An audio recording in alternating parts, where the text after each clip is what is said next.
mindset, actually, that's really, really very critical. So in terms of, I think the second item, with the availability of data, how can we use the data and become really a database strategist? That's expected of us. This is like more of a table stakes now. If we can't do this, if we cannot use the data in the way that will lead us to the strategy, I think we will not be succeeding as an individual, but also as an organization. So that puts a lot of pressure on really upgrading our systems, having the data. That's still a very basic concern in the organizations today. We don't have the data available and trustable for people to use. So that's still something organizations, I think, are dealing with, getting the right data in and having the people to use it in the best fashion for the strategy.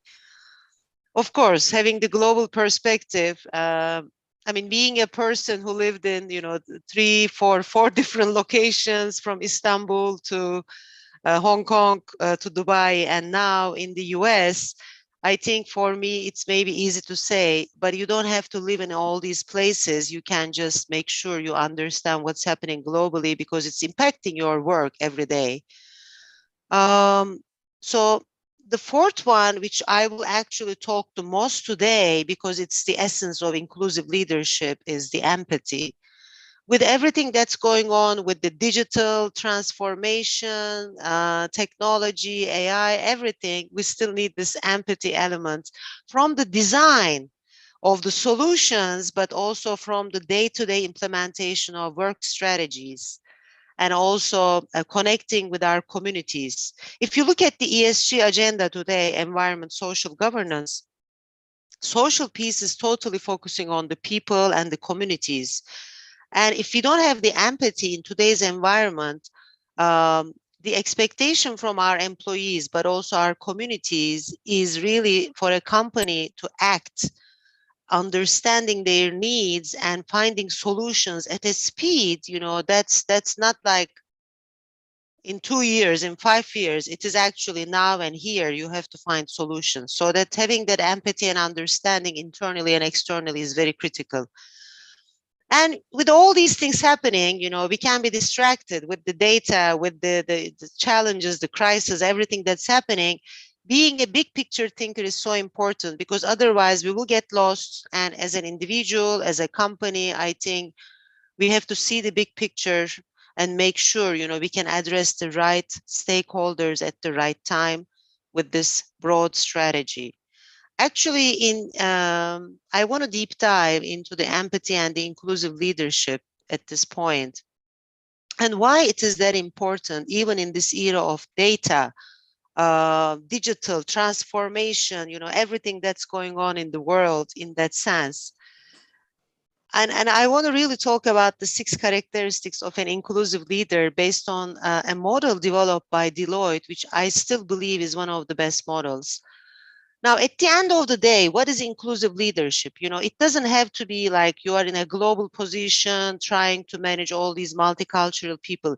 You can be anywhere today, and you will have people who are different than yourself in that room, in that organization, in that community, and understanding where they come from, what kind of life experiences they have, respecting that, and making sure you can bring the best out of these people with your authentic style. I think that's what I'm really keen on. While we are understanding that we have biases, the awareness that we have biases, and everybody has biases, we are working on them. But I think the most important is we are listening and understanding the others with their life experiences and how they bring their experience to the table and create the best, the innovation, the new ideas and everything.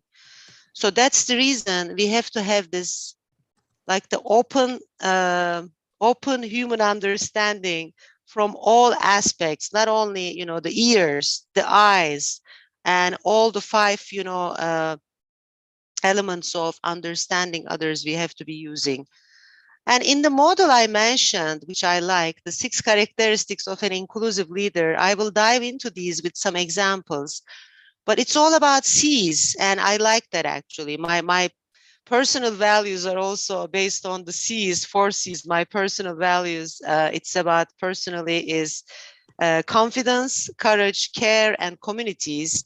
And when I see this model, I said, wow, we are very much in line. And this model is talking about the commitment. We will talk about, first of all, collaboration, courage, cultural intelligence, curiosity, and cognizance. So I just want to dive into these elements and talk about some examples from real life, personal life, and also organizations. In order to become an organization having and showing empathy, having an inclusive leadership, I think the commitment starts at the top, at the C-suite, at the board level, and also at the individual level. um, Really having the right resources, having the right representation of differences, diversity in the organization, and then creating a culture where everybody can have their voice, but there are also policies and processes where these voices can be used in such a way that it can help the strategy, it can help for the betterment of the business. So that commitment has to be seen every day at the board level, at the C-suite, and at the individual level. So I think the whole diversity and inclusion agenda in today's world cannot be somebody's job only. It's not HR's job. It's not the chief diversity officer's job. It is the C-suite, it is the board, it's everybody in the organization. And that's the only way we can really work together and create value. And looking at actually the second element, while you have this commitment, if you are a silent committer, it doesn't mean much.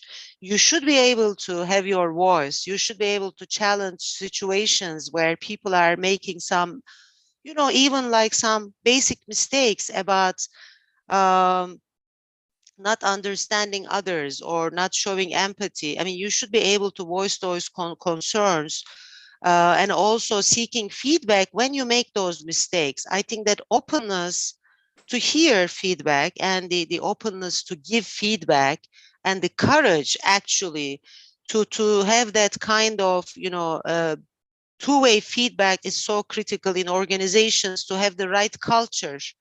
That means these are the organizations with ears and eyes, as I said, open from all aspects to hear what is working, what is not, having that courage as an organization, as an individual. And then the whole idea of, I am an human being. I can have biases, and that's okay as long as I understand and I am working on it. That whole idea of awareness. I think everything, as we know, starts with the awareness of our own values, our own strengths, our own areas for improvement. So it's part of it, having bias and awareness of bias is actually part of it. Therefore, I think this whole idea of having trainings in the organizations, working with the teams, um, it is not a one-off exercise. We cannot just tick the box and move on. This is a continuous effort. And because we are still talking about it, it means we still need this awareness in the organizations, in the even communities, with everything that's going on in the world, actually, with the mass shootings, with the crimes, with everything that's happening very recently. You see that some of it comes from really not understanding others and not having empathy. Also, targeting others who are different from us. That's still happening, and we should feel like, what are we missing here as a community. There is a lot still to do in these countries, unfortunately. Moving into the fourth area, this is, I mean, again, one of my favorites, to have that curiosity, um, to understand others, different cultures, perspectives. This is a sincere curiosity. Like, I mean, who are you as an individual? If I'm working with my team, I really want to understand who they are and how can we work together? What kind of life experiences you have and what you bring to the table. Most of the time, we talk about diversity as the visible differences. It's very easy to say that, it's very easy to classify based on visible differences. But I think this curiosity element is making sure you also dive into the invisible, not immediately visible differences. You know, what do you bring to the table, and having that curiosity to understand um, and work with those differences. But also, as you do that, understanding your own limitations. You know, what I bring to the table and what I don't. And making sure as leaders, actually, we bring those people who can complement us. So in certain ways, if I'm not a global leader, I can actually bring people to my team who have a global understanding. So having that openness and curiosity to even grow and, you know, having a team with those characteristics is incredible. Which brings actually us to the cultural intelligence, because as an organization, as a leader, having this cultural intelligence is also very important, and it starts with curiosity.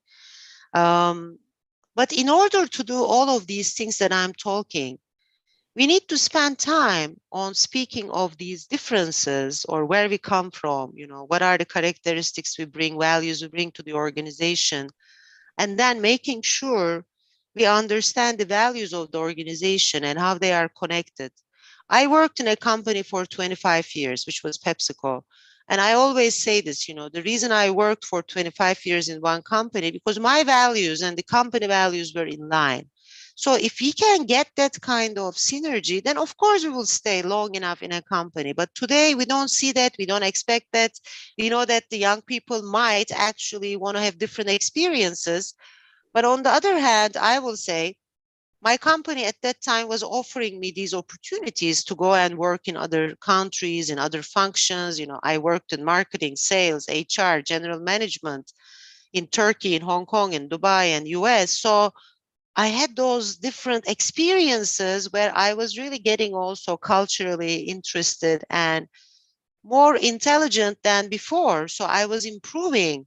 I didn't need to look for other things because I was improving. I was having something new in my experience. So we have to create in organizations that kind of experience in this today's world of talent shortage, talent war, great resignation. I think, how do we create those experiences in our companies for people where they can grow as an individual, not for the sake of just growing the business, but how do you add value to grow these people in your organization as leaders of the future, and give them those opportunities to work on different projects in different functions in different countries. Don't be afraid of rotating people around. I think it gives them that cultural intelligence of a different function, different country, culture, and also sometimes, you know, put them into organizations and functions where they don't know much, but they have to learn and grow.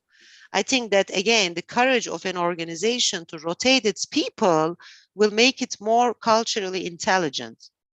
And the last one, and the very basic one, is, you know, bringing all these people from different backgrounds, different experiences.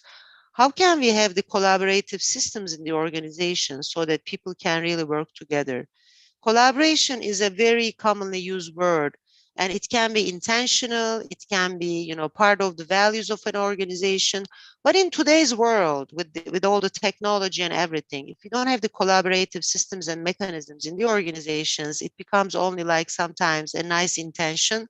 So we have to really put together the agile systems of work, or whatever is the equivalent, but just put something there people can collaborate in the same space, digital space of, you know, sharing best practices, learning from each other, following a project, adding value to a project. I think organizations should not only talk about collaboration, but put in the systems.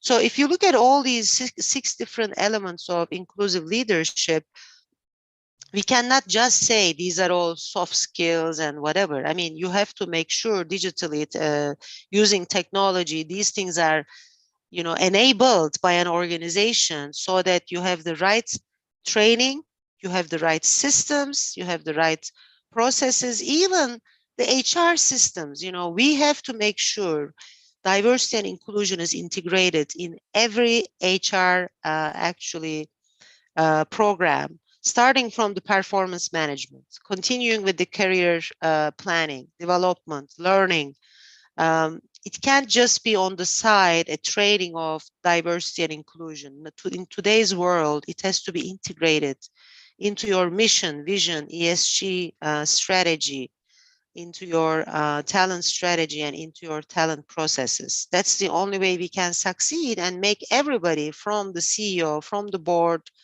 to the HR, to all the functions and all the individuals. I think that is critical. So in my opinion, and based on some of the research we did, I think everything starts actually to become an inclusive leader with yourself. You know, you have to understand who you are. You have to understand your biases and make sure that those biases are worked on. And you have to actually practice it every day, so you can really make sure uh, you know your biases, but you're also taking action about them. And also making sure in our organizations, if they come from different backgrounds, we have to hear them, we have to hear their voices, but then we have to make a decision. I mean, it's not about just letting everybody speak and not making a decision. We have to make decisions, we have to make decisions faster. But in this process, how can I hear every voice and I don't miss input? I don't miss feedback in my organization. Um, so I think putting, again, digital systems to hear feedback is another opportunity. Let's take engagement surveys. In the past, we were doing it every 2 years. Then we moved it to every year. And now we are talking about, you know, every 2 weeks, every 2 months, whatever, depending on the organization, to hear the satisfaction of the employees, their comments and concerns. So having the mechanisms frequent enough to hear the voices of the organization. And then cancel one and done training for leaders. So we do a lot of inclusion training, and actually it is most of the time one training, check the box, move on. In today's world, as I said, inclusion has to be part of every HR process, every talent process. Therefore, what am I going to do to be an inclusive leader in performance management? What am I going to do in talent career planning? So as HR is actually putting these systems, they have to make sure there is an inclusive leader element in every process and how you operate it. So we developed actually in our company, August Leadership, a lot of trainings and tools for each process, because that was a need I had when I was actually in HR as a senior leader. I said, we can't just talk about these things. You have to take it to the process level and make sure you tell people, okay, when you are sitting for a performance management conversation, it starts with the objective setting. It starts with the evaluation mid-year. It continues with year-end evaluation. Do you make sure at every step you include the ideas of your employee in this process? And are you making sure you give feedback inclusively to this individual? So there are many ways actually of doing these things. And at the end of the day, I think this is the critical question. What does it mean for me as an individual, uh, inclusive leadership?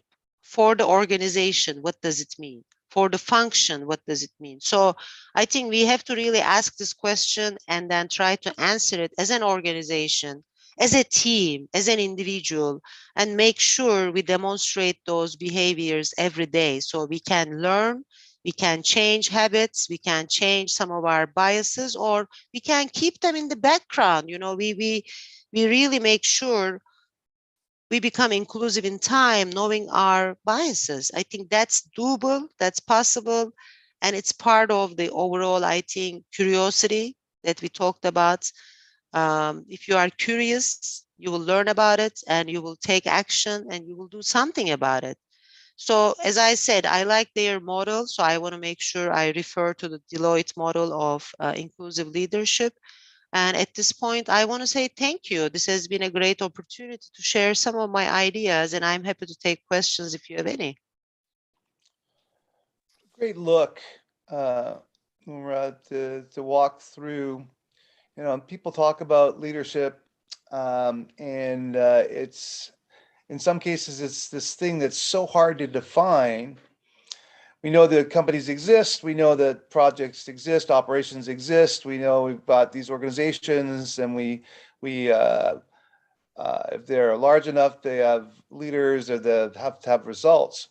When we ask for something like inclusion, to be included as part of leadership, Mhm. um, I'm curious of what you've seen so far of techniques to focus on incentives and disincentives, because I understand that you can say inclusion Yes, is a better way of running. You'll have a more harmonious place. yes, You'll yes, have a yes. more effective place. But what are Yeah, the incentives or disincentives?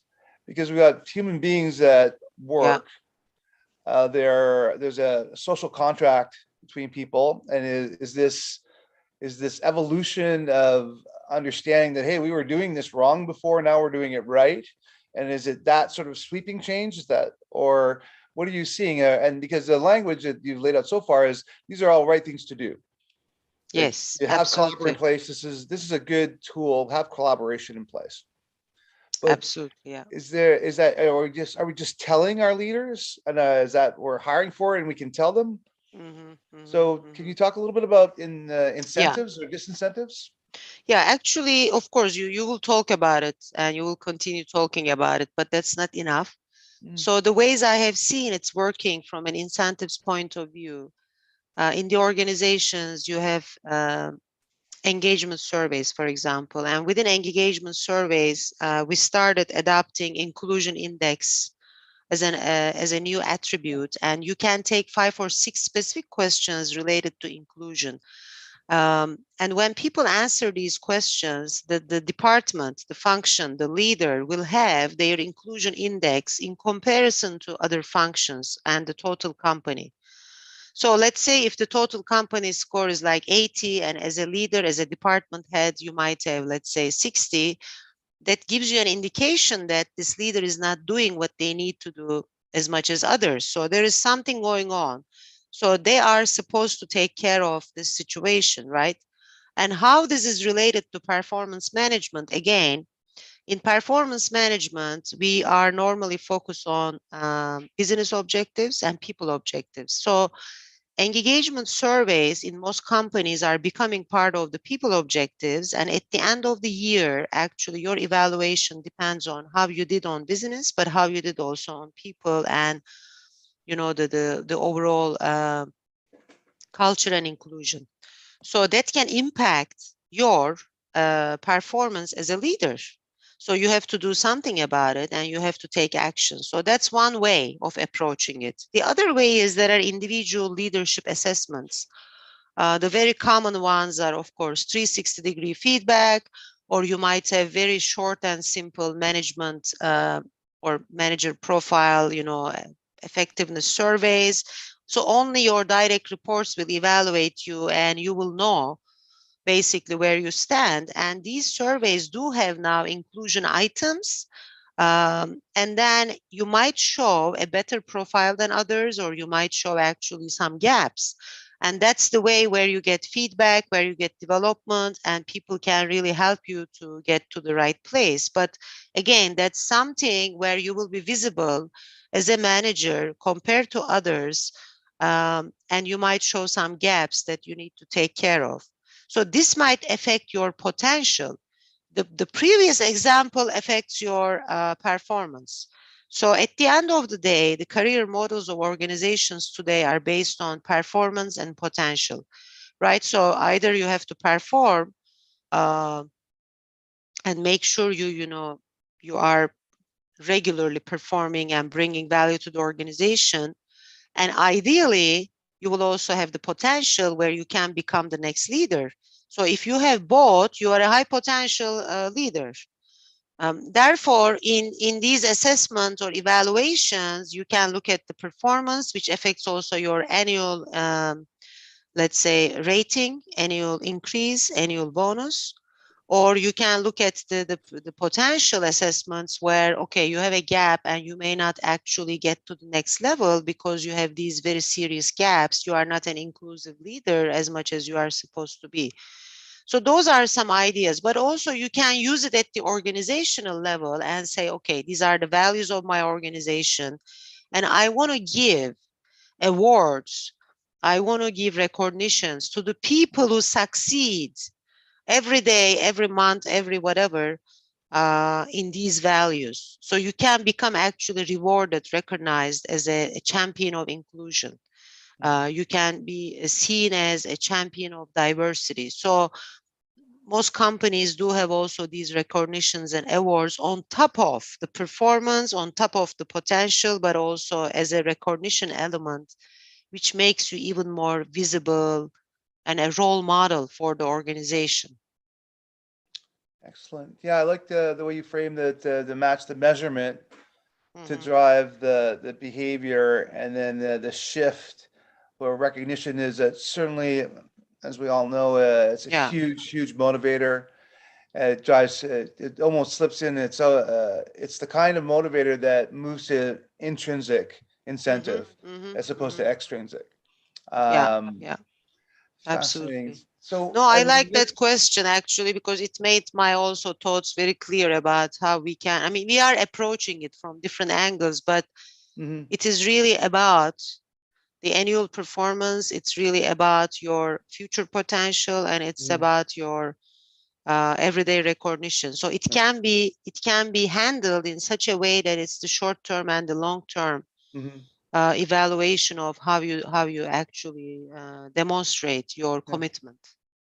It's that we're working on things. I think that when we look at businesses that are based on hardcore measurements of nuts Mhm. and bolts and factory production and those types of measurable results, it's Yeah. almost simplistic. When we're talking about being a company with a personality and having values, Hmm. and Hmm. then maybe never having to articulate that value before, now it's articulated. Now you've got to act that way. Yes. If you create a company that way, that was your value from the beginning. Maybe you could get, well, it would be easier. But if you hadn't been that way, or if you'd been in a very closed, very homogenous society where there wasn't a lot of aspect, you weren't global and you shifted to global, that would be the big pressure to change. Yes. Hmm. And I experienced this, one of my customers. It Hmm. was a life insurance company in New York. And we were just there to help them with their sales software. But while we were there, they told me about a program Hmm. that they implemented. So as a company, they weren't doing as well as they wanted to do. They wanted to grow and expand. And they took a hard look at themselves. And what they Hmm. realized was that their sales force didn't match their customers. Hmm. They looked at the Hmm. demographics of their Hmm. customers, their backgrounds, gender, race, and they said to themselves, and they tested it, I imagine, but they said to themselves, we're going to change. Yeah. Salespeople were largely older white males. Hmm. Hmm. They were Insurance. Yeah. I can insurance, understand. and they willfully took a step back and they said, we're changing. And it was a less than 2 years Yeah. where they just made the adjustment. They matched the people that were working because they felt and they tested that it was a way of connection to create educational and trust so that products could be sold and people could be served. And they did it. And I was there while it was just at the end of the program, and the Yeah. facts were there that they made the shift. They just did it. People were packaged out or they retired Hmm. and they hired new Hmm. people until they just messed. So they could, as a big company, a big brand, they could willfully Yeah. say, we're changing for the sake of our customers and our clients. Yeah. Yeah. Yeah. No, actually, that's a very good way of saying people. I mean, first of all, people should understand why they have to change, right? So that why they discovered themselves, which is great, but sometimes a consultant need to show them, why they need to change. So Mhm. the representation topic is always for me, because I come from consumer products. It comes from the fact that you have to represent your consumers, customers, and communities, because you are developing products for them, you are developing solutions for them. And if you don't really take them in the center of everything, then you are doing something wrong. So in this case, I mean, they thought, okay, here is my customer profile. If I don't represent them in my organization, there is something wrong here. You are not speaking their maybe language in the very, specific parts of the equation, the cultural understanding, etc. So that's the essence of representation, why we need it. You have to represent your consumers, customers, and communities. I think that's very Mhm. clear. Then those people can bring innovation into the organization with their different experiences and understandings of your customers, clients, whatever is the setup. So that's the starting point. And then, of course, if you don't include these people in the overall management of the business, then that's the second area of focus. So we have to create that environment. That's what I Mhm. talked today about mainly. And the third is really going back and making sure our communities are also getting the benefit of our business in that geography. We are not excluded from our communities. We exist because of their their presence. So that's my simple model: representation, inclusion, communities, and that's the way we manage our diversity inclusion agenda. And that's the way we tell actually our Mhm. stakeholders why they need to represent their communities, customers, and consumers. Excellent. So yeah, I mean, this has been really a good conversation. What I like about this program is not about having thousands watching us. I think it's more about having the conversation and Mhm. finding something new out of these sessions. And for myself today, Mhm. I like the dialogue and your questions. Thank you. Yeah. And the way I was able to frame some of the models and Yeah. how we really incentivize So these before we let you practices. go, let's and Okay. just riffing on the new part. It looks like we're going to be working a lot in hybrid modes. Yes, absolutely. Mhm. What started as an exception, I know as the changes happen early to people that work with me and around me and the different companies that I work with, that when we started in 2020 is that, oh, this is exception, just an exception. We're going to work Yeah. this way and we're going to work a Hmm. lot on Zoom and we're going to have different hours and stuff. Because there was exceptions, some people didn't change. Yeah. But now Yeah. that it's with us, so two-part question, is hybrid here to stay? And then if hybrid is in place, has that Hmm. informed your consultations and advisory to shift and how to do specific methods in place for inclusion related to hybrid work, remote work? Are there special things that have to happen with those working Yeah. conditions? I mean, we are seeing different models. Rarely, some companies are calling back everybody 5 days a week, which is very, very rare, depending on. I mean, of course, first of all, we are talking about office people here, right? So if you are in manufacturing, if you are in sales, Right. it's all about you have to be there, you have to perform what you need to perform. But for offices, coming back 5 days is like a very limited group again. If they feel like if their manufacturing is working 5 days, sales working 5 days, I have to be in the office also. I mean, that's some companies I hear, but very limited. Totally remote, we see. I mean, at least in the US, I see some of those examples. But most companies are going back to this 2 to 3 days in the office. Mainly Tuesday to Thursday, kind of. But I think it will become totally flexible at the end of the day. People make those choices. What's critical is you need a couple of common days where you get together, solve problems, and then you get the benefit of being together in person for your innovation and Mhm. alignment process. Mhm. So in the hybrid, I think we should definitely take care of that. And then the rest of the time, when you work from home or when you're on the screen, I think, can everybody speak? You have to make sure you have leaders who are more like facilitators. In HR, we have this role of moderation, facilitation. So we try to give people the voice.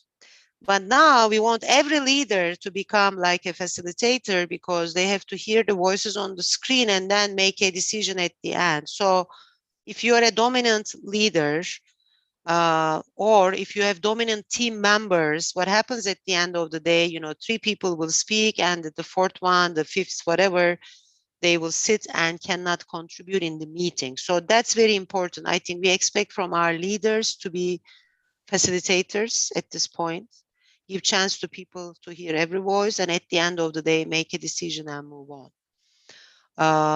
I think the recognition in this virtual environment also is very critical. Very quick wins, celebration, because otherwise it is a very draining type of work. I mean, you are sitting in the same room, you are looking at a screen. So where is that fun? Because at the end of the day, most cultures today, they try to have an element of fun, joy, loving what we do and working as a team.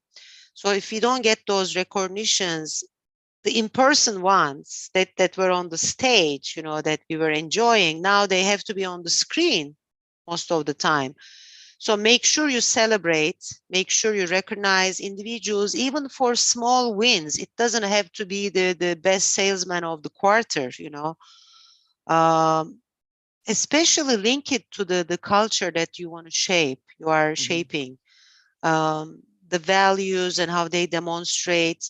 For example, if someone is very good in bringing the best out of others, let's make sure we talk about it and give them the recognition on the spot.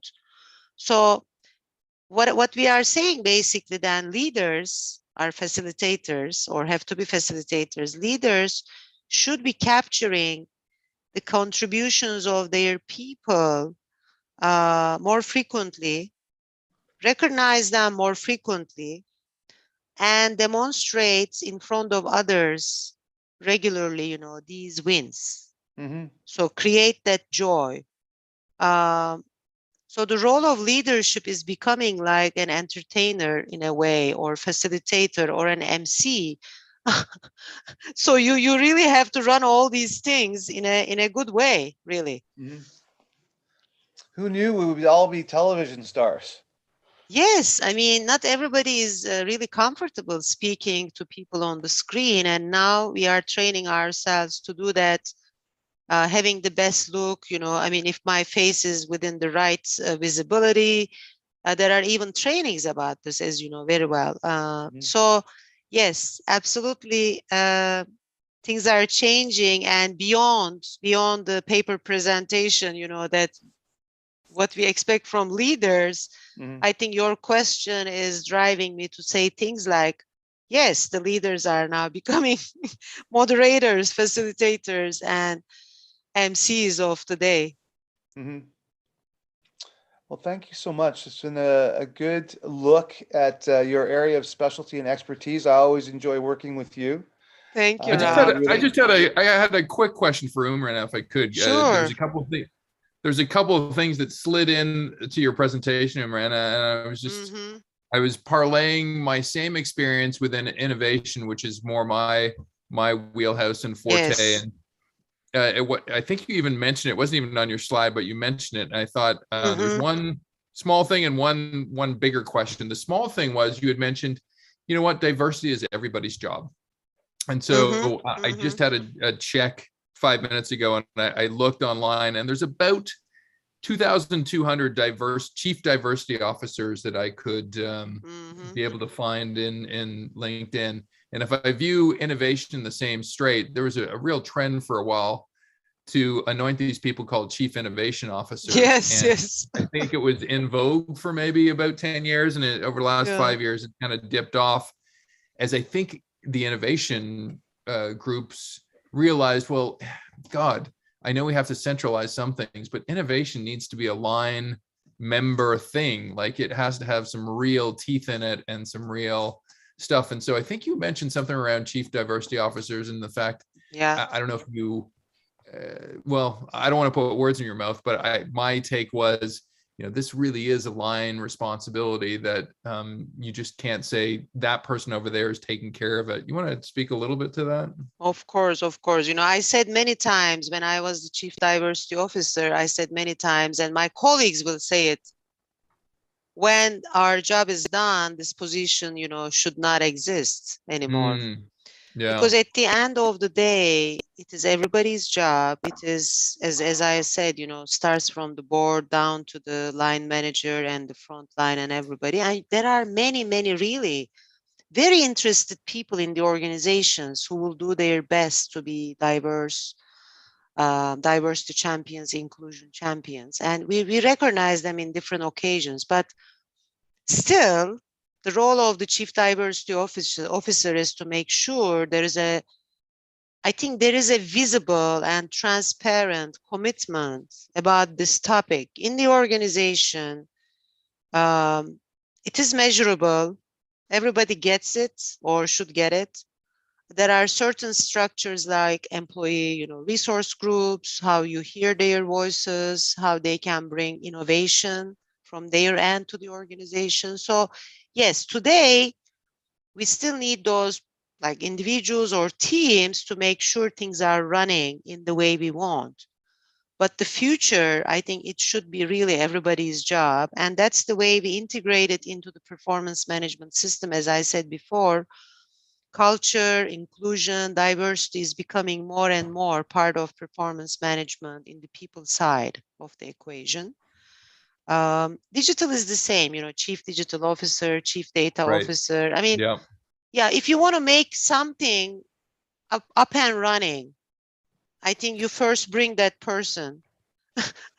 Yeah, I'm very like-minded. I mean, we've also come from packaged goods as well, so we've probably seen the Yes. same trends. I Yeah. think as an intervention role, or maybe you Yeah. build a center of excellence and there's enough critical mass to justify one person. But Yeah. yeah, it seems I always found it to be a little bit, it was almost like your crutch. Well, we don't do good innovation because that person over there, right? Yeah. Yeah. Absolutely. Absolutely. Yeah. But at the end, I think in time, these roles change and they become more, I think, part of every function first, Right.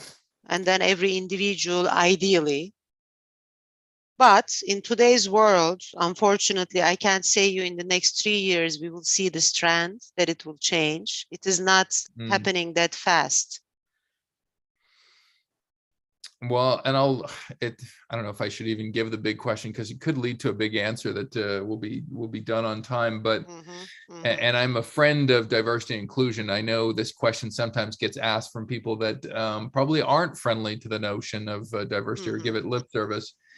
But for me, and you got at it with some of your things in terms of just how to embed it in our day-to-day decisions. Yeah. Is diversity, I'll state it this way, is diversity an input or an output? I know there's a number of companies that I've worked with that feel really good that they've checked a box somewhere and it said, yes, we did this, but it didn't, there's no tangibility to results. So you talked about giving awards to people that, represent the best of culture. And obviously you're going to give an award to somebody that not only, embraces the values, but also is a top performer. So at least in my experience, I found that diversity sometimes can be a checkbox as opposed to, no, there's a reason why we're doing this. It leads to better business or better results or better performance, however you measure that, ESG included. Any thoughts on that? I mentioned that at the end of the day, we have to represent consumer, customer, and communities, but it brings different ideas on the table and better innovation and better growth. That's the simple formula, right? So now, can you measure this and demonstrate and just put in front of people who do not believe in this story? I'm sure, there are studies out there, but it's a lot of effort. And my question is, I will not spend my time to convince people or develop research to convince some people who do not believe it naturally. But at the end, it should bring better business, better performance. And there are many actually research results out there done by some big consultancy companies, especially on gender. You will see that, there is a lot. Do they improve the performance of the company? Do they improve the profitability? Blah, blah, blah. Yes. I mean, that's nice to have. And okay, let's look at them and use them if we need to use them. But this whole idea of business case and that we have to convince some people, I think, I mean, I passed that and I don't want to do it anymore as an individual, as a leader in this space. But it's more about, you know, I mean, when you look around, what do you see? What do you see? And do you have that in your organization to create value or not? I mean, I am in Turkey now, in Istanbul at this hour. And I would say it is a more homogeneous country from outside. But if you go deeper, you will have regional differences. You will have, different ethnic backgrounds. You will have different, social backgrounds. And if you want to integrate all of those into your organization, you will represent better the needs of those people in the society and you will create better business. And these are not visible differences like in the United States where I live today. You will look and say, okay, I can count, I can tick the box. I mean, I can't do it here in my own country. I can't just tick the box based on all these invisible things, but still, bringing them together will make better business. So unfortunately, yes, some of it is tick the box exercise because numbers still matter. If you can measure, you can improve. So we cannot forget that part. But it's not all about just tick the box. I think it's also about deep understanding of why I need this diversity in my organization for better business, better innovation, and growth. I think that's a deeper work. That's the difficult work. And I mean, with these type of sessions, I think we are really trying to understand how we can get to the harder work, right? How we can do that harder work to see results, because the easy one is easy. You tick the box and you bring those people in if you can, and companies steal from each other most of the time to get the visible differences. But Yeah. can I develop the pipeline for the next 10 years of my organization? It's a difficult work, and that's what we need to do. Not just move people around so that we can tick the box. Thanks for that. No, I appreciate that. Those were really, first of all, nice looking presentation. I know it's so tactically complimentary, but I liked how it looked and I liked how you had such a great command on the subject. So I appreciate it. Thank you so much. I was not even planning a presentation, but then I said, we come from big companies and we are so used to this, like, okay, I need few pages, but then it's more about the dialogue. So thank you for the opportunity and see you next year. Well, it'll be before then because we'll do, the guild. We have these other events that go in between. We've got slightly smaller ones.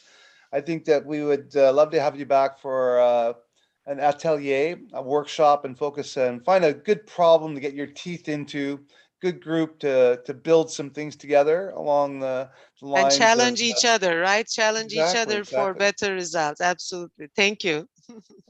And then the next big conference that we do will look out forward to the future. So a little less introspection, a little more structure, and I'll make sure that you're communicated with and we get you in on doing that side as well. Now, are you going to be basing out of Turkey for a while, or are you going to base out of the US? No, actually, I am based in the US in Connecticut, close to New York. But we just launched a new book in February. My book is about leaders with purpose. So I have a co-author, and we launched it in February. I am back here in Turkey now for the second,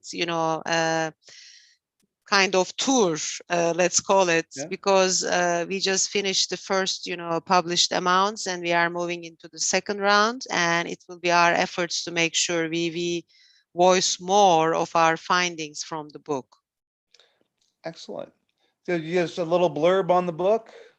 Yeah, the book is about leaders with purpose, and it is again linked to the idea of, financial results are of course very important, still important, but we have seen more and more, leaders and organizations who care beyond the financials are now actually getting more of the attraction from, let's say, students, new employees, existing employees, other stakeholders. So it is about sustainability, it's about social impact, and it's about the corporate social responsibility and how they integrate. So we have interviews with 17 leaders, 6 of them global, 11 from Turkey. These are CEOs, chairman, chairwoman, and they talked about their philosophy of leadership with purpose. And then we had our own stories in the book, as well as some conclusions at the end, how you create organizations with purpose. It sounds fabulous. I'm going to read it. Thank you. So I have an exciting week in front of me starting this afternoon here, but I just wanted to make sure, I join you in this session early in the morning.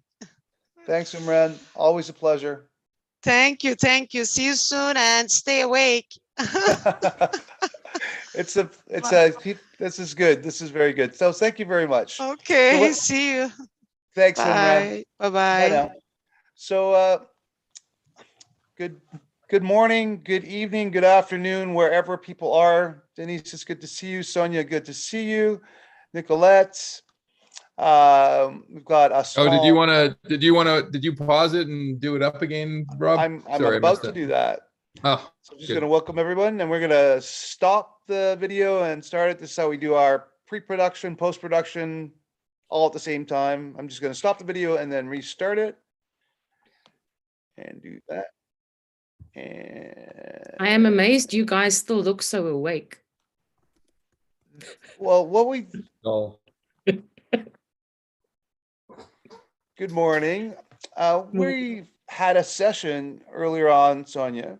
We're the Swan Guild, and we have these sessions, and we learned about AI. And then we were doing some work on experimentation. And a gentleman named Chuck Metz, who's a great individual, tipped us on digital twins, and he sent us both a link. So you're talking to my digital twin while Prime Rob is sleeping somewhere like a wise man, because it's 2:55 in the morning in Canada, where I live. But all joking aside, we're here, we are live. And Sonia, you're joining us from South Africa. And Hanali's here, that's excellent. And we're going to be talking about complexity and coolness. I love coolness. I think we can all do with a bit more coolness at the moment. I think you're right. I think you're absolutely right. Just gathering some troops here. That's great. Sean, any opening comments?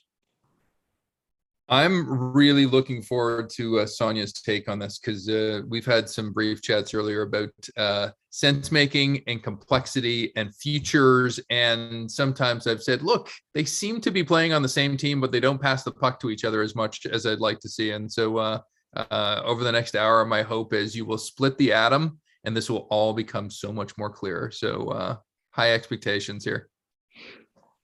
No pressure. Thanks, Sean. Denise, Hanali, Louise, any preset expectations for what you're about to see here?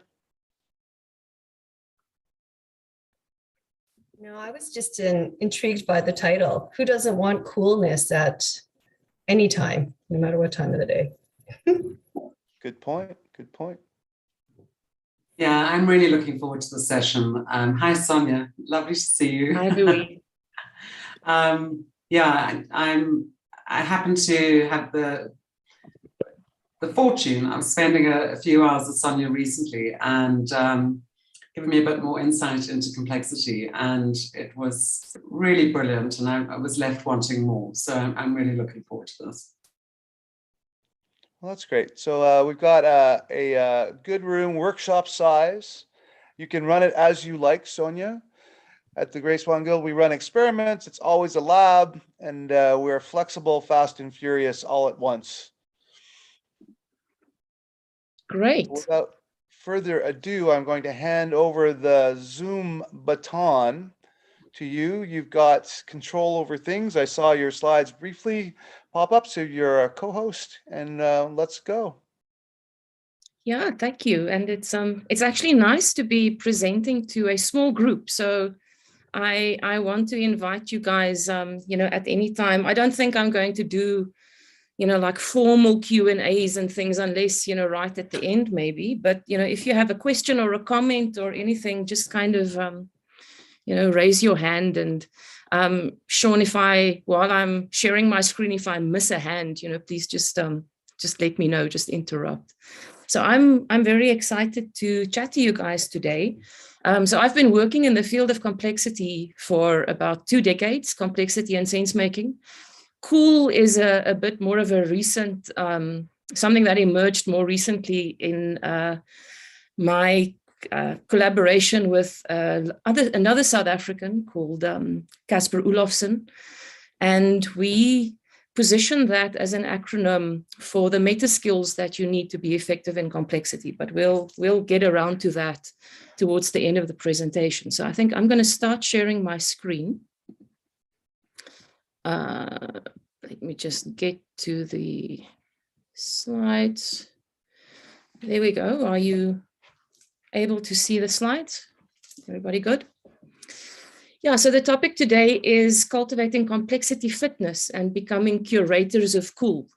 So I'm glad that you said, Rob, that this is a bit of an experimental space, because we're also starting to experiment with some different language. So we've been testing the idea of leaders as curators, because something that we're seeing is that there's still quite a strong mindset out there, that leaders are the ones who need to make the decisions and have the answers and, be the drivers. And, from a complexity point of view, what we need is more for leaders as curators of contexts and environments where others can make better decisions and where others can do sense making. I really enjoyed the previous conversation about diversity, for example.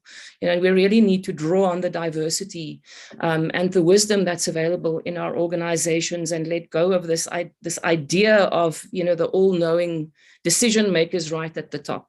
So this idea of leaders as curators, and particularly curators of cool, which I'll get into a bit later on, is something new that we are experimenting with. So just to jump straight in, I don't think I need to convince any of you, but the last few years, I think this notion of normal has been really challenged. I'm seeing all kinds of memes popping up now that abnormal is the new normal. But it was so interesting for me during these pandemic times how this word normal kept coming up. In the beginning it was, when are we going back to normal? Then it became, what is the new normal? Then it became, what is the next normal? But we can't seem to get away of this notion of normal. And I think it's it's a code word for when are we going back to stability, back to certainty, back to predictability, because, all of this uncertainty is really tiring and we need to get back to normal. And from a complexity perspective, if we really reflect on where we are, I think we're coming through a few decades where things have been abnormally stable and certain. And we're almost getting back to normality now, whereas, being in uncertainty in a world that is disruptive, that is actually normal. And there's a wonderful quote by Diego Espinosa that I always love is, we have outsourced our relationship with uncertainty to certainty merchants. And I think this is one of the reasons why, things have, we are so uncomfortable with where we are at the moment. And just a few things that's happened that I feel we've all been given a bit of a masterclass in complexity over the last 2 years. We can no longer, stick our heads in the sand, and act like ostriches and pretend that there is no complexity and that we can just focus on, creating certainty and predictability. And just some of these, we had COVID, we had, now we have a war. We had all of the social unrest around these things.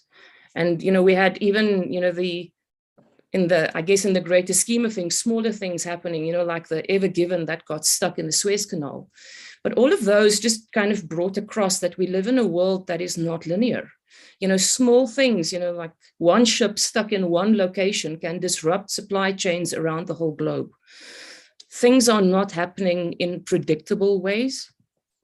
And then on top of that, speaking from a South African perspective, we had riots, we had floods, we have all kinds of really unpredictable things happening around vaccine mandates. And this comes on top of things that were already happening in the corporate world, like digital transformation, which very few companies have gotten right, and that already introduced a lot of complexity. Now we have, distributed or hybrid work. I'm starting to talk about the hydra of hybrid, because people underestimate the complexity that this introduces into the workplace. And the big resignation that everybody's talking about. Many of the companies that I work with right now are really struggling to hold on to their talent, but then also attract new talent because of hybrid work mandates. And then well-being is becoming a big issue. And all of these things kind of put us in a position where we're starting to wonder what's going to happen next. I don't know about you, but I consistently kind of find myself nowadays waiting or thinking, when is the next shoe going to drop? What's next? And for many of us, this is a very uncomfortable place to be. And so over the last few years, we've seen the emergence of many descriptions to try and articulate what's going on. And I'm sure you're familiar with a whole bunch of these, but the first one that became a buzzword is VUCA. And this is actually not new. It comes from the 80s. But we started even before COVID, I guess in the last decade or so, VUCA became, a thing. So it was all about, how do you lead in a VUCA world? And, VUCA became a favorite acronym.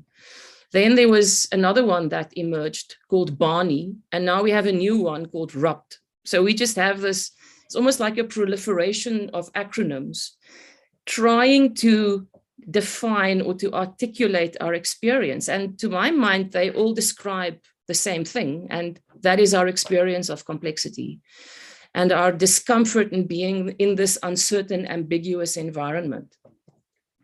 And so what I like to do, when I speak about complexity is to kind of clarify language, because, what I find is that very often we have a misunderstanding of what complexity is just because of our everyday language and the words we use. So we tend to use words like complexity and complicatedness interdependently or interchangeably. It's almost as if it means the same thing, but it's two completely different kinds of contexts or kinds of systems. And so I like to go back to the root words. So complicated, that word plick, it means enfolded. So what you can see on the screen now is it's quite an intricate, almost like an origami fold, but if I spend enough time, I can unfold it, I can completely figure it out, and then I can replicate it. And so the nature of a complicated system or a complicated problem is that if you apply expertise, you can figure it out through analysis or research. And you can, over time, create automated or replicated environments. Complexity, on the other hand, is, plex means entangled or braided together. So on screen, you're seeing an image of brain neurons, but I could very easily also have used an image, for example, of an ecosystem. I can never fully understand an ecosystem or my brain. I can't understand something, for example, like consciousness by trying to untangle neurons. It's not even seated in the brain. It's an emergent property. So things are tangled together. If I try to untangle an ecosystem, I will probably kill it. So these are very, very different kinds of contexts. And many of the problems we face now, and also our environment, is deeply entangled and messy. You can't completely figure it out. One of the things that, many people are starting, well, for a while now, I've spoken about wicked problems. And I think we need to reframe that and start talking about wicked patterns or wicked tangles, because the moment we phrase something as a problem, we get into that very linear problem solution way of thinking, which does not help us in complexity. Because many of the really complex problems we face, now I'm using the word problem, but many of these so-called wicked patterns, things like poverty, I've been fascinated by the discourse around, all of the mass shootings, for example, in the US, and how people have these really overly simplistic ways of looking at it, as if it can be easily and permanently solved by, just creating a new policy or educating people even. It's a deeply entangled systemic pattern that we can influence towards a better outcome, but I don't think that we can necessarily, in the short term, permanently solve it. But this problem solution linear way of thinking is very deeply entrenched in our world. And so this is a very busy slide. I apologize for that. But, this is something that I think really speaks to, especially where we are at the moment from an organizational perspective, because for the last few decades, we have focused so much on efficiency. And this has undermined our resilience and our adaptive capacity, linking a bit to the previous speaker and talking about, for example, diversity. The less diversity we have, diversity is a strategic asset to nurture. It's not a problem to solve. It is key to our adaptive capacity as well as our resilience. But what I love what John Hagel says here is, that in the past, large organizations, their reason for being was scaled efficiency. Now we are moving to a context where their reason for being is scaled learning, but we are not set up for that. So our focus on efficiency in the past has essentially created organizations that are not able to learn, especially not at scale. So I love that sentence in the middle that I highlighted, that companies need to adopt a state of continually becoming. So, we need entire organizations, not only the C-suite, to be aware of context, to have the ability to respond, the ability to make sense, what is signal, what is noise. We need to open up the lines of communication. And then that final paragraph that I also highlighted, we need the ability to redeploy people and assets at the last minute to address unanticipated events. So a previously efficient system is becoming highly inefficient or inefficient in today's context. And this for me is a really key reason why I believe that complexity fitness, and I almost use complexity fitness and future fitness interchangeably, because for me, they're inextricably linked, is so important, because what used to make our large organizations and even individuals effective in the past are, as John Hagel says here, they're increasingly becoming sources of vulnerability. So we really need to rethink what is work, how do we organize, and many of the things that we are being called to do are actually a little bit counterintuitive. Complexity asks us to do things that's very much, I think, counter to established business practice. So in complexity, we have these things, we call them the requisites. So we've already spoken about one or two of them. So there's a requisite diversity, for example. So if things get too diverse, it becomes fragmented. But if you don't have enough diversity, then you have no resilience. But there's also, for example, something called a requisite inefficiency. You can also call it slack. Now, when when we went in many organizations, we have focused so much on efficiency that we've removed all of the redundancy and the slack from our systems. I was came across a video the other day on LinkedIn from Davos, where somebody spoke, for example, about poultry workers, I think it's in the US, who have to wear diapers because they're not allowed to go on toilet breaks. I mean, that is taking this way too far. But in many organizations here in South Africa, we had consultants sit there and time people to see exactly how long does it take to, for example, process a loan application or whatever the task might be. And then they use that to set targets. People, you know, I saw one of my clients, their diaries the other day, they have triple bookings for half of their day. So now you go and you say, well, we want you to learn, you know, you need to learn and unlearn and be curious. And, you know, because that's what we need from you in this new complex environment. And then it's, when must they do this? We've removed all of the slack. So our systems have basically become quite brittle because now if anything goes wrong, you know, if you think again, for example, of how centralized our supply chains have become, many of our organizations have single suppliers for certain key you know, ingredients or key services. And when something happens like the Ever Given, that is why our supply chains are so brittle. So our, you know, globalization, our overfocus on efficiency, all of these things have created organizations that are not resilient, especially in the current context.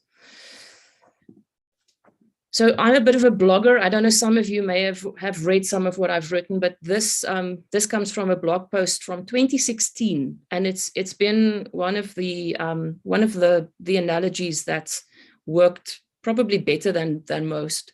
I think it speaks for itself. You know, it's hard to survive in the jungle if you were trained in a zoo. And I very often use this to help people understand the difference between ordered contexts and complexity, you know, that same, you know, word meanings that we had in the beginning. And I guess the key thing here is to understand that there's nothing wrong with a zoo. We need them. They play a role. But if we only focus on order, if we only ever assume order, because along with order comes certainty, predictability, linearity, that is when we fall into the trap of creating these really brittle systems. And this, I think, is what we need to get out of. So I'm going to pause. I feel like I'm just talking and I'm not giving anybody a chance. I don't know if there are any questions or comments or anything from the audience.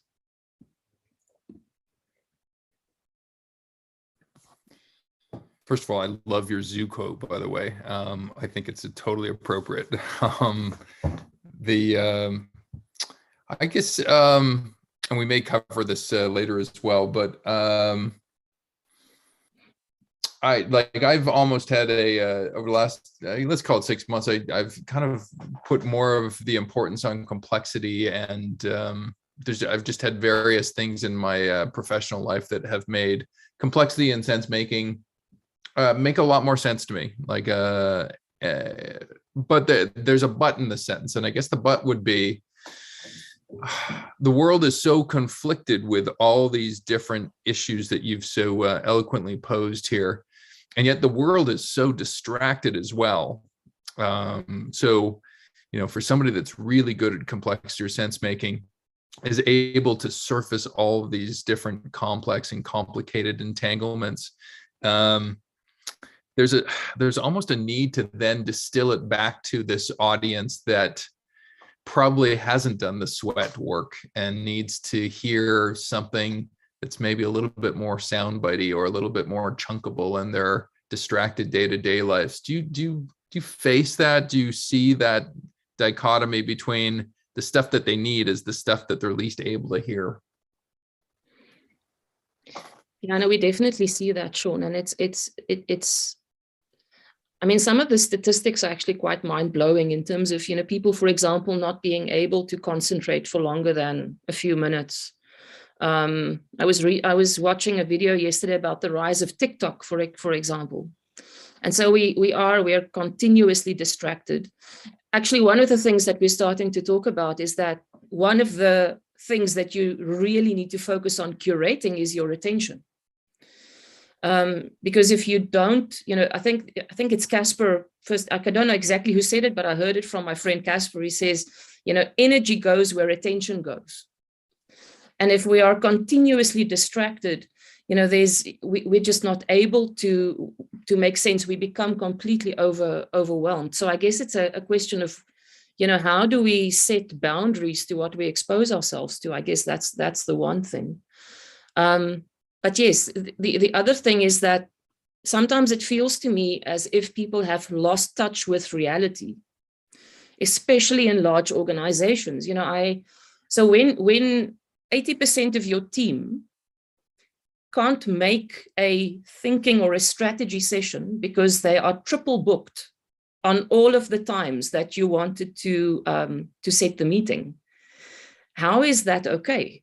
And then we have leaders, C-suite leaders, who in the face of all of this uncertainty, they don't want to prioritize. So then they try and hedge their bets and they try and do everything. And so if you have 40 initiatives coming from the top, you are flooding the downstream.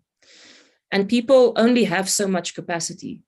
And yet we still push more and more into the system. So, and when you speak to the people, they will say, we all know we can't do this, but we're just all pretending that it's actually going to happen. And when we miss the deadlines, we pretend as if we kind of postponed it on purpose and not that it was never doable. So I think there's also, it's almost as if there's a complete lack of common sense, never mind sense making.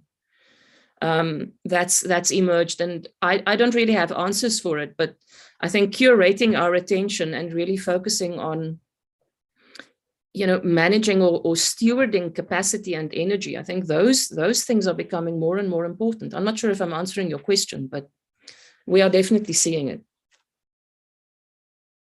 Sonia, I've got another question for you. When you work with an organization, I know that you said that you can't just do top down.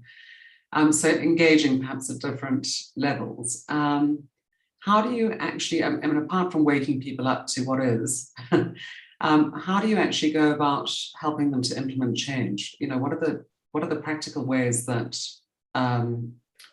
you support them to? I mean, obviously, that whatever those practical ways will be specific to that organization, and very much a tailored scenario and open.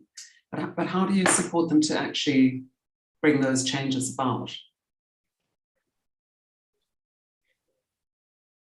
I think there's no, as you said, there's no single way.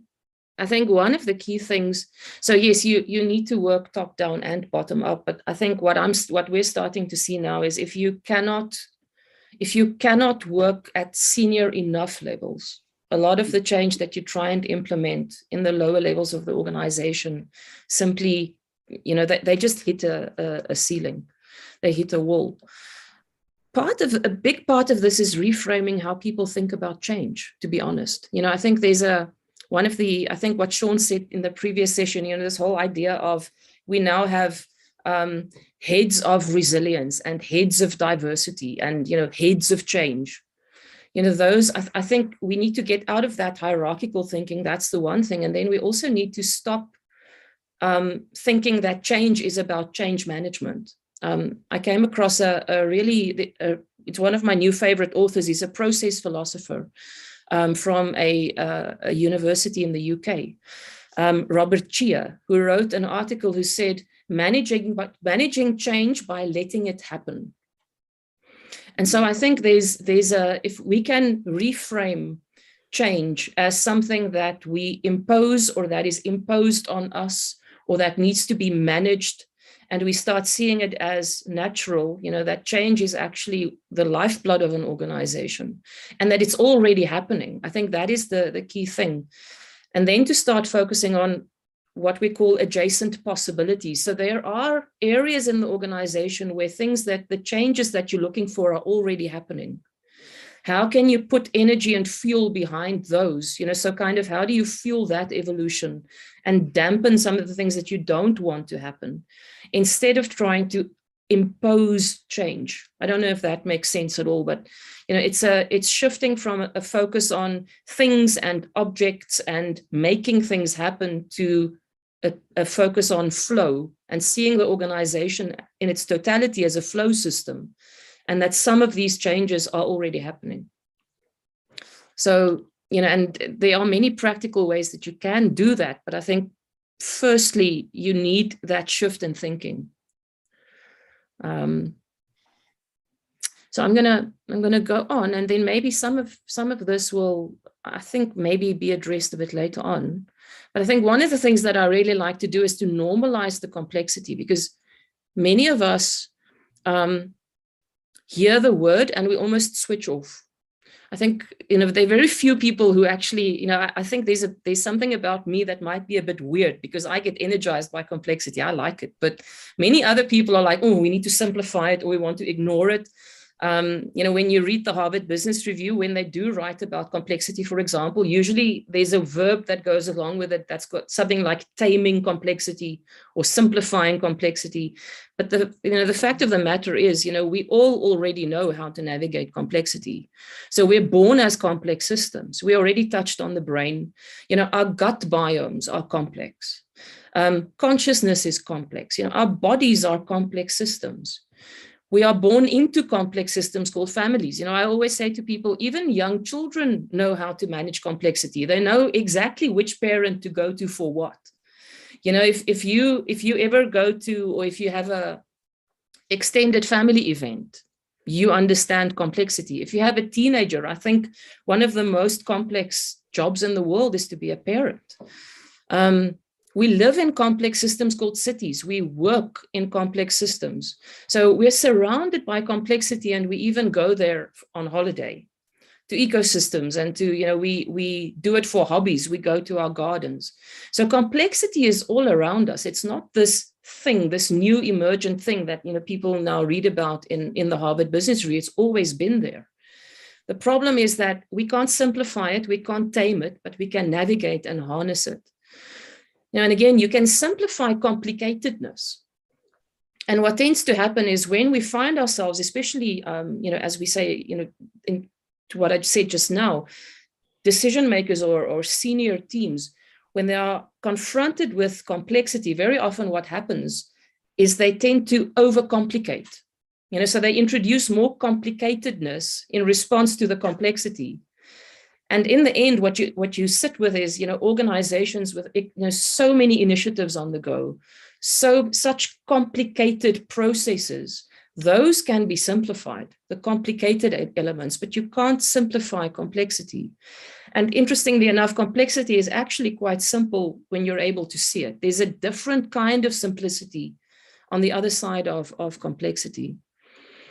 And so one of the things that I really found really useful, one of the frameworks, and I'm sure you're familiar with it, is the Cynefin framework. This is Dave Snowden's work. And, I first was introduced to complexity by Dave, and I've been working with this framework for a while. And I find it really useful, especially when you're trying to get this message across. In organizations where for a long time we've been focusing very much on the world of order and complicatedness. Because the message that you don't want to give people is that everything is complex, because there are still ordered aspects in our work, in our organizations. They are not going away, but we need to, become ambidextrous in a way. We need to start stop ignoring the complexity and learn how to deal with it. So Cynefin helps us distinguish between 3 different kinds of systems. And it's got 5 domains. And the reason why confusion is on the screen at the moment is that central domain of Cynefin we very often forget about. And that's why people talk about the 4 quadrants. Or the 4 boxes, so it's drawn in this kind of swoopy way for a reason, because it's not about categorization as much as about sense making. And that central domain is really important, because that is almost that liminal space, that the domain where we don't fully understand what we're dealing with yet, and where we have to engage in sense making. And I think lots of us are actually stuck in that space. When we use Cynefin with clients, very often we assume the thing that we're trying to make sense of currently is in that space of confusion. So we start there, assuming that we don't know, and then the sense making happens from there. So the three main system contexts here are on the screen at the moment. They're the domain of order, the domain of complexity, and the domain of chaos. And order breaks into two kinds of order. Sorry, that was the wrong button. So we've got clear order, which is where everything is known knowns, standard operating procedures. We've seen this before. It's routine. We're not learning. It's not changing. We sense, we categorize, we respond. Then we have complicated order, which we've already spoken about now, where we've got known unknowns. So here we need to do some analysis. We sense, we analyze, we respond. And this is where we do expert design, so design thinking, all of these kinds of things sit there. And a really interesting conversation at some stage would be in which of these domains we, something like, for example, scenario planning legitimately lives. There are many people who says it belongs more in the world of complicatedness, because to some extent we are limited to what we already know, and it's difficult to imagine ourselves outside of it. And so scenarios almost limit us when we're in complexities to not see what we didn't think to see, or that was still emerging. So that could be an interesting conversation on another day. But the difference between these two domains are almost a bit artificial, so that boundary between these two could be a dotted line, because the difference between clear and complicated is very often linked to our levels of expertise. So for example, when my husband looks at a car engine, for him, it's simple sometimes, it's clear what's wrong. When there's a particular sound or if I look at it, I have no idea. So for me, it's complicated. I need to call the expert. The fact that I don't know does not make it complex, though. You can find the answer. Then the other system context is complexity. We've already spoken about this. This is where we've got unknown unknowns. This is where there's self-organization and emergence. Here we have adaptive practice. So in clear, we have best practice. In complicated, good practice. Here we have adaptive practice, safe to fail experiments. And here we probe, then we sense, then we respond. So here, what we need to do is interact with the system. I think Donella Meadows speaks about dancing with the system. So if we analyze, because the system is dynamic, as we look at it, it changes. What we saw yesterday may not be relevant today. So analysis here is a bit of a waste of time. We need to interact with the system. We need to experiment. And coming back to your question, Louise, very often this is how we introduce change as well, is by small, context-specific tweaks, not big, large-scale change processes. And then the final domain here is the domain of chaos.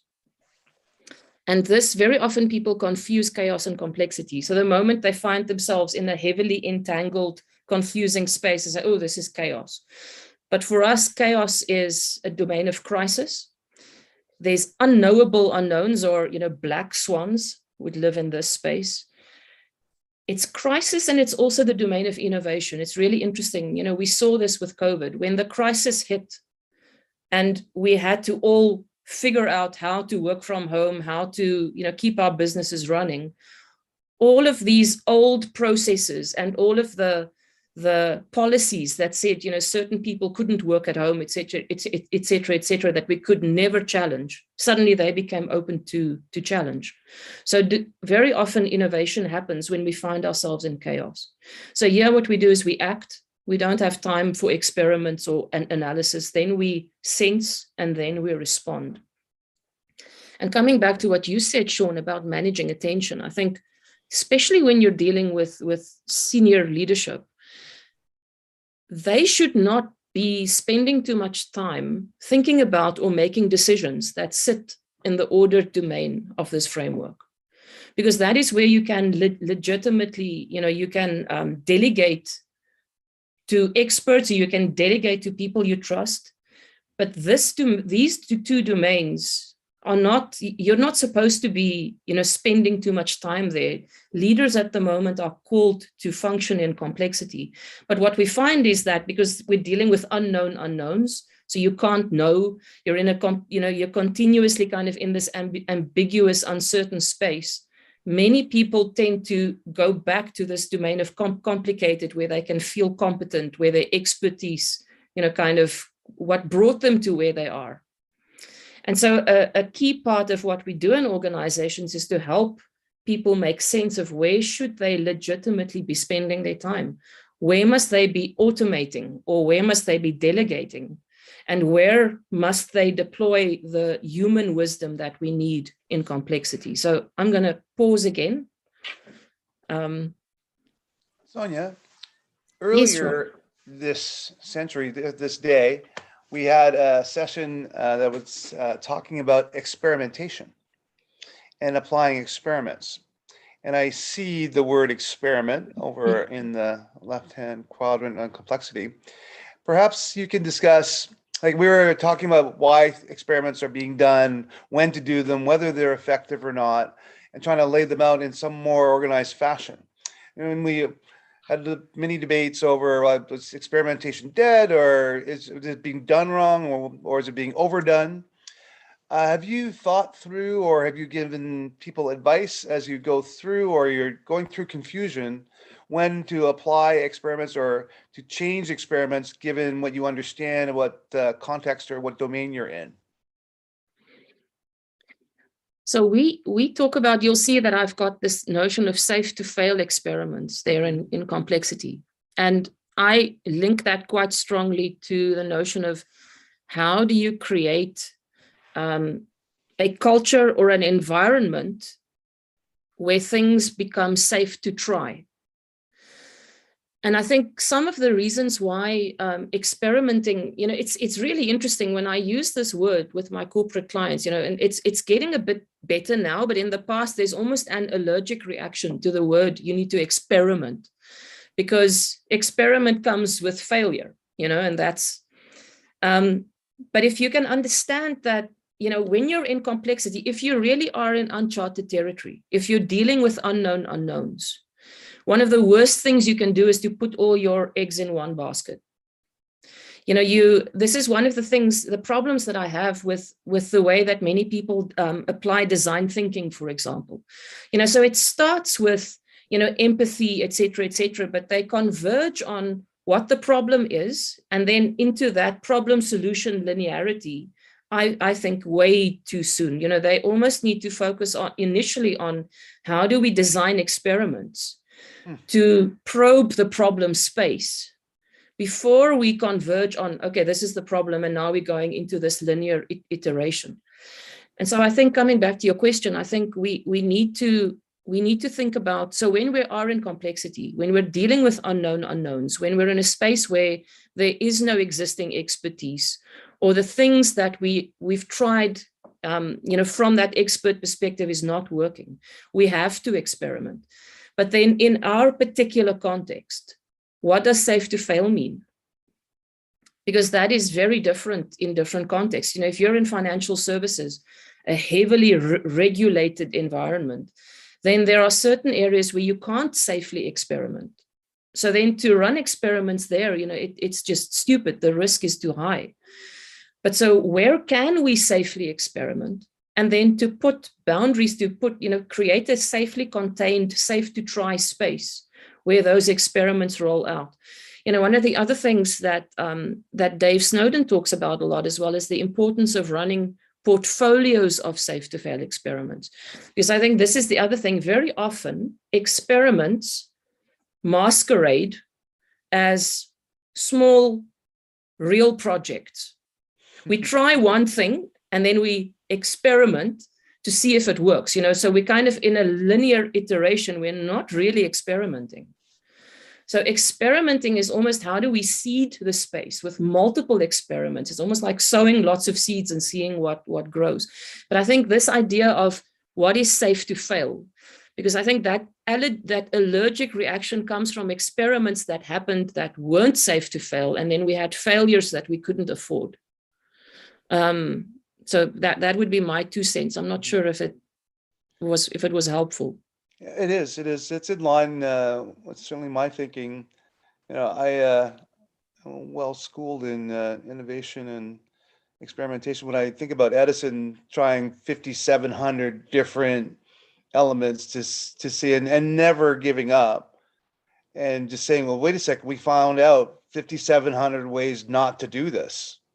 That's science. And when I'm with my clients now, and in large scale situations that are quite chaotic, like the speed at which the argument turns to, don't you know the solution? I thought you were an expert. And my response is, we've got to do 100 experiments, and only 100, little tiny 100. It's a little number. It's like 10 of these. That's it. Don't you know what you're doing?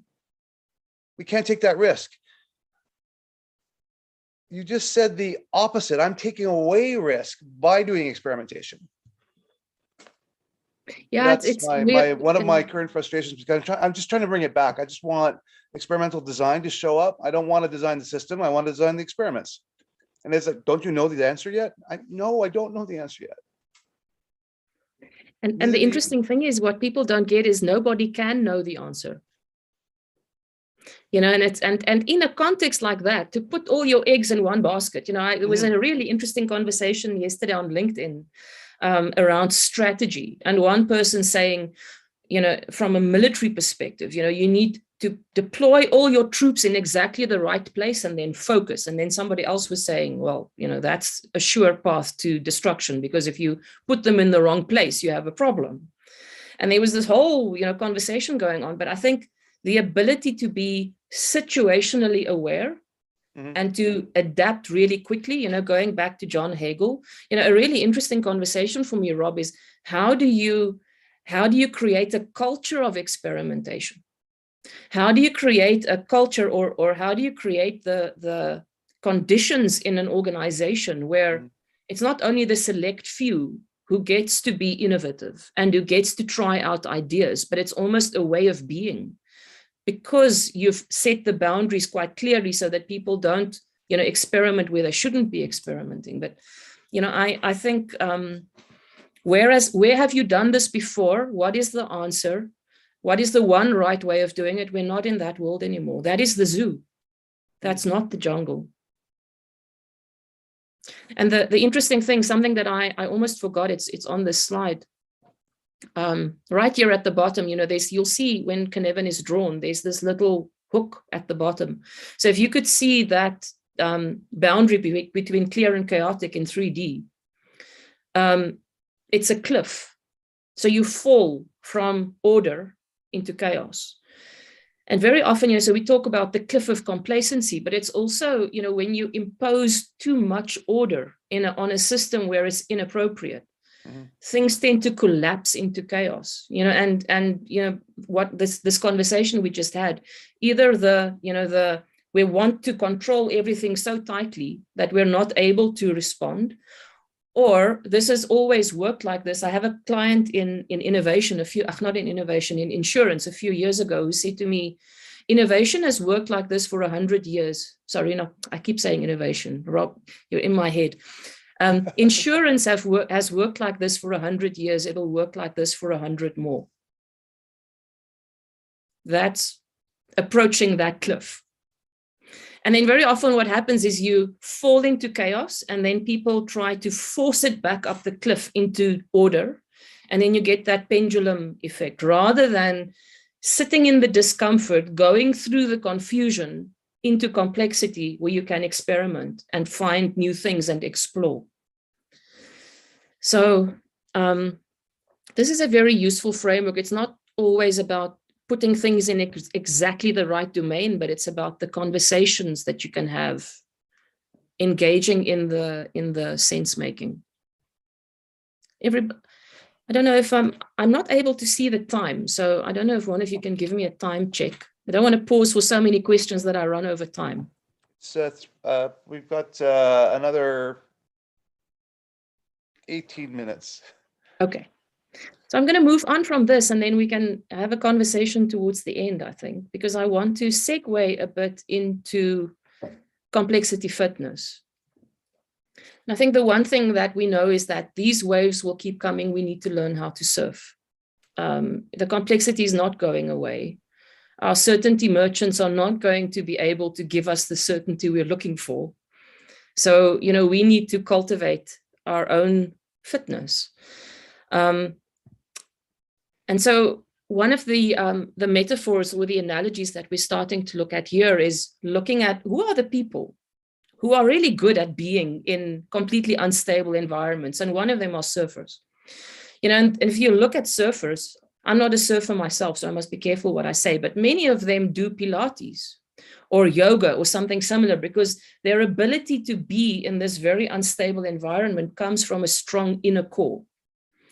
And so we've been trying to think, about, what does that look like if I extend that analogy into navigating complexity?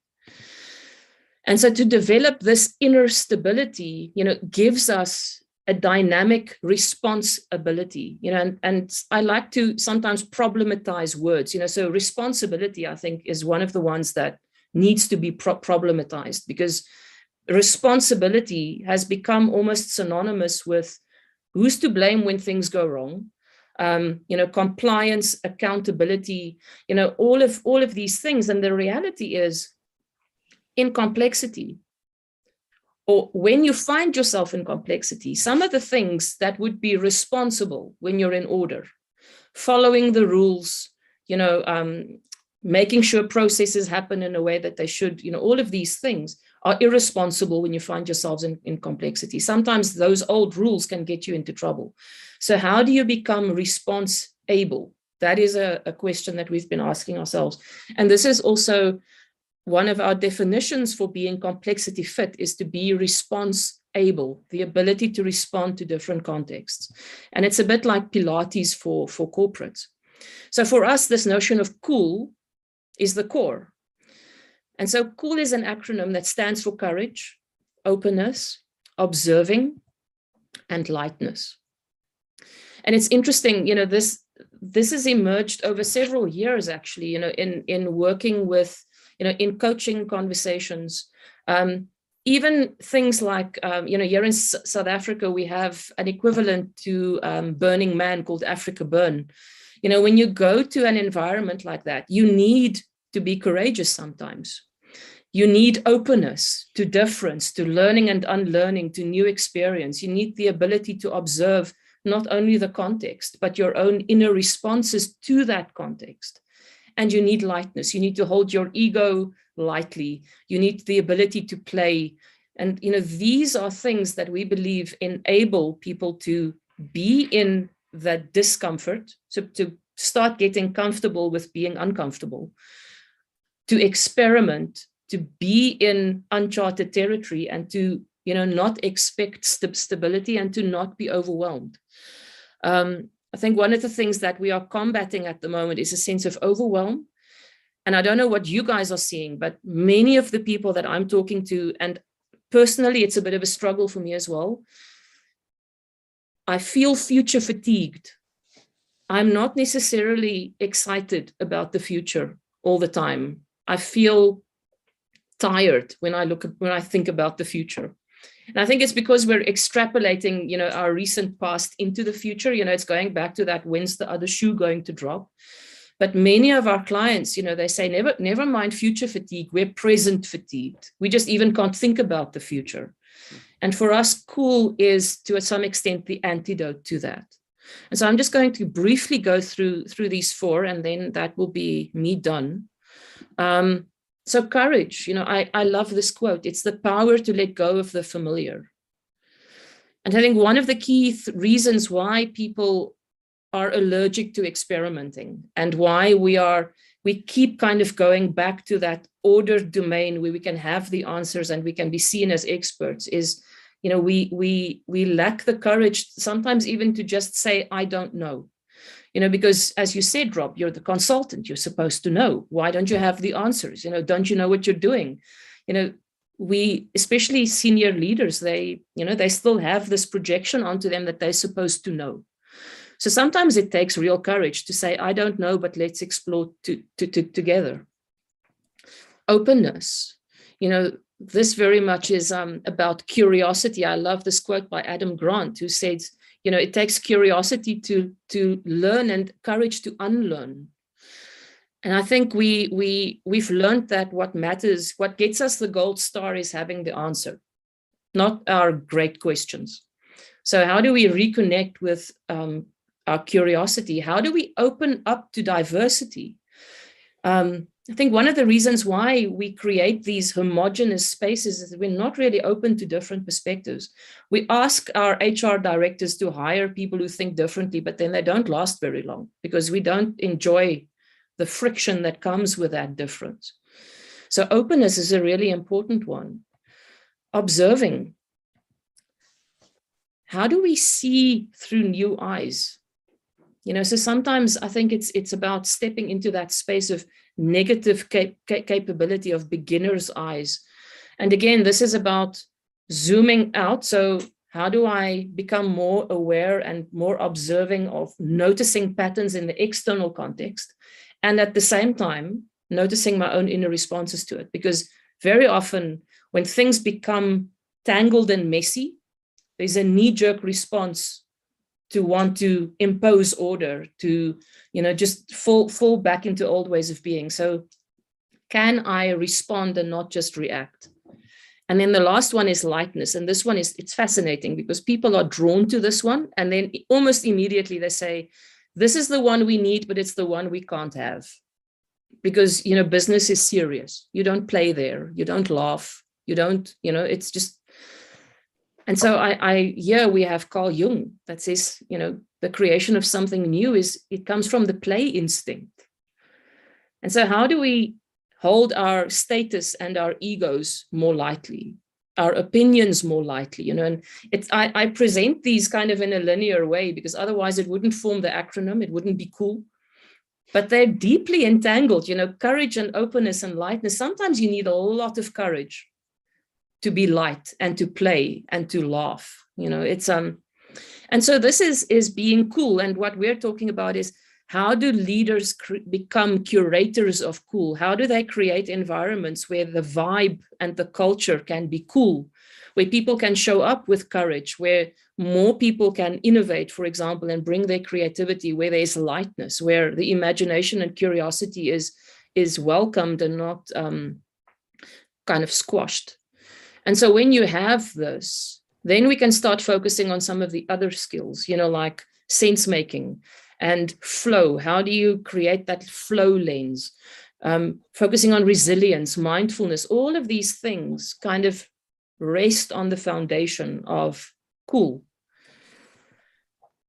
And so this is my last slide. And I think a question, we don't have to have the conversation now, but a question that I always ask my clients and people I'm presenting to is, which of these resonate more and where do you feel called that you might need a bit more of this? So for me, lightness, I can be super serious. I need to surround myself with more people that kind of pull me out of that, So for me, lightness and embracing more of that is something that I'm personally focusing on. But, it's a really interesting conversation, even from a strategic perspective or a futures perspective. If this is the strategy that you are pursuing, where do you need more courage? Where do you need to be more open as an organization, not even just as an individual? And where do we need to become more aware, and where do we need to play more? So that's it from me as a formal presentation, but I think it would be great for us to just have some conversations around this. I'm going to stop sharing.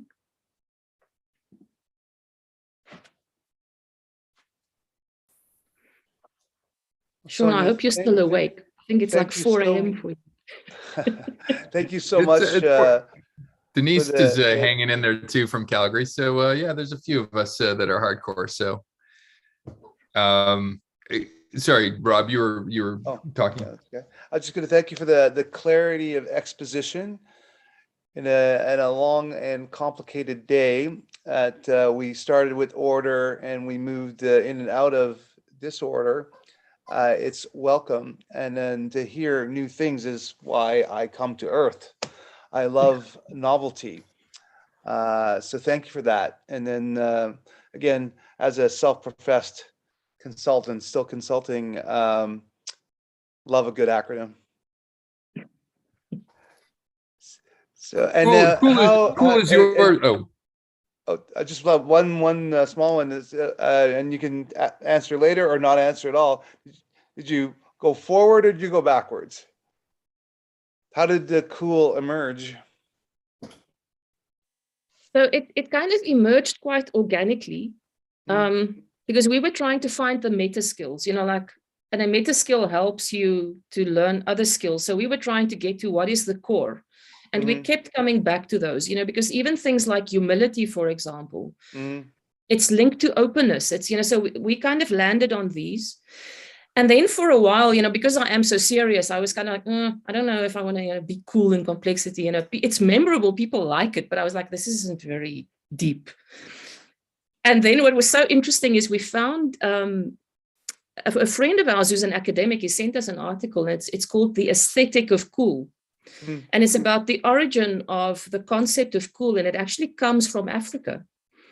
And when it went, I guess, with the slaves to America, it kind of started getting this meaning of being fashionable or countercultural, or the cool that we like we assign to rappers or surfers, but the initial meaning of it is the ability to keep your cool even when you find yourself in really challenging, circumstances. So this notion of cool in an African context is a very highly regarded leadership and even, a way of being for a country, is that you're not reactive and you are able to keep your cool when things fall apart. So in the end, it was actually deeper than we thought it was.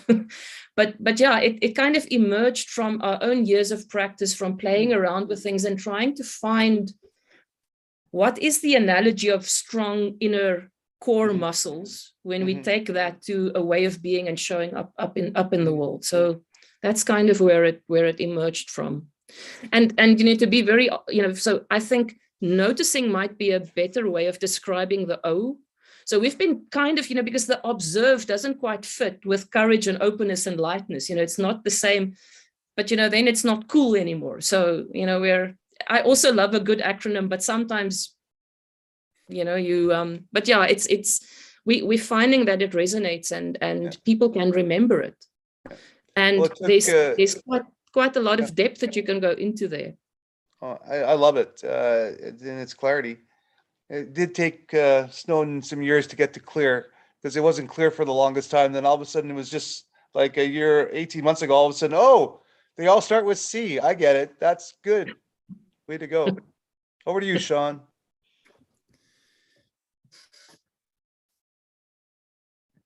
You stole my thunder a little bit. I was asking about cool because I was going to say that this is your baby, Sonia. So what were the letters that you had left out, or did you reverse them, or were there other considerations? So yeah, Rob stole my question, which is great.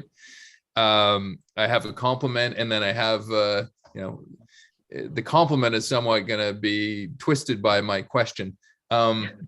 You are in a profession that by its own admission does not communicate itself well, right?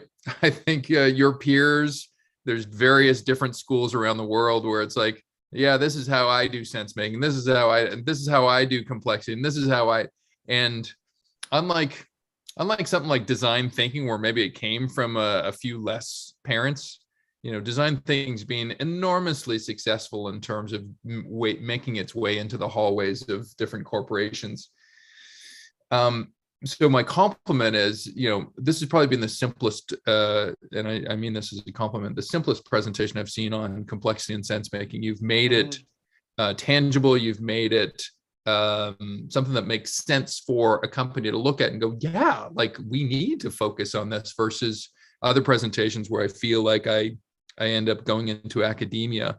So I guess maybe my question would be, I think as we all look at how do we get more of the stuff into the mahogany lined boardrooms and the shop floors of the world. How do we get this into action?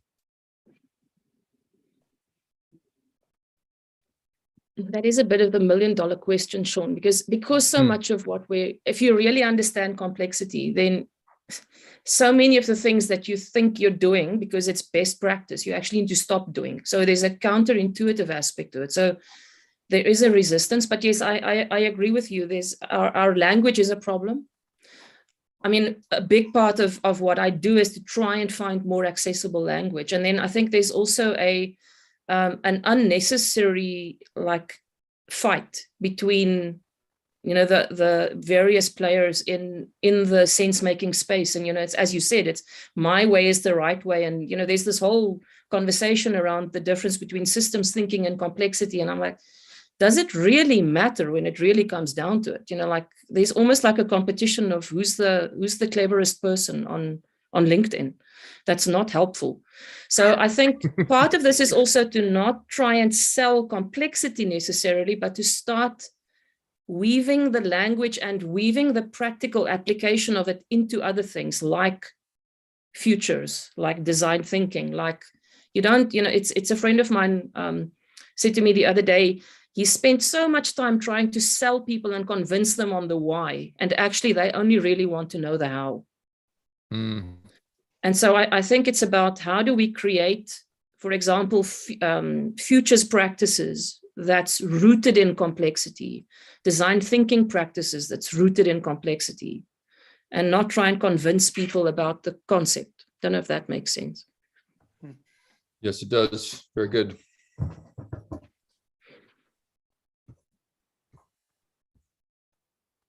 Thanks for that, Sonia. That was absolutely brilliant. And I agree with Sean. I think I've always been drawn to complexity because it's what I've always seen in day-to-day life, and I like it. I'm one of those weird people who gets pretty excited by all of this, and probably one of those people stuck in corporate for the first half of my career, trying to escape the rules and the boxing of everything.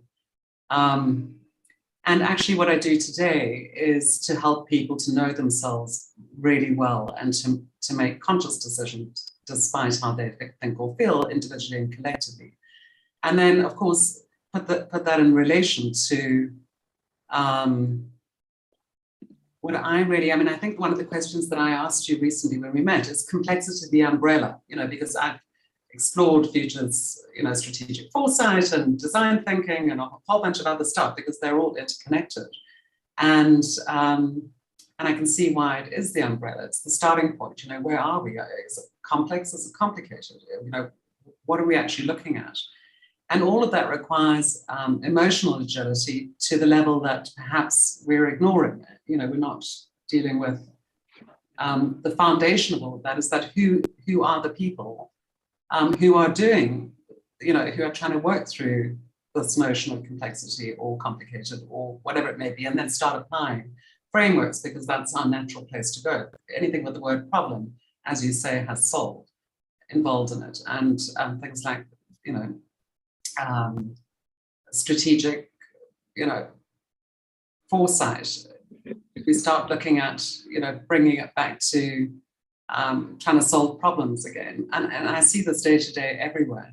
So my focus is always about supporting people to enable them to have the agility and the flexibility, the emotional ability to actually deal with whatever's happening. And yet this, in terms of the way that you've explained it, is something that just opens the doors, and I think in terms of how we think about things, rather than what we do about them, and because that can be worked with. So I'm rambling, but just brilliant. Thank you. You always get me thinking of 1,000 things at once.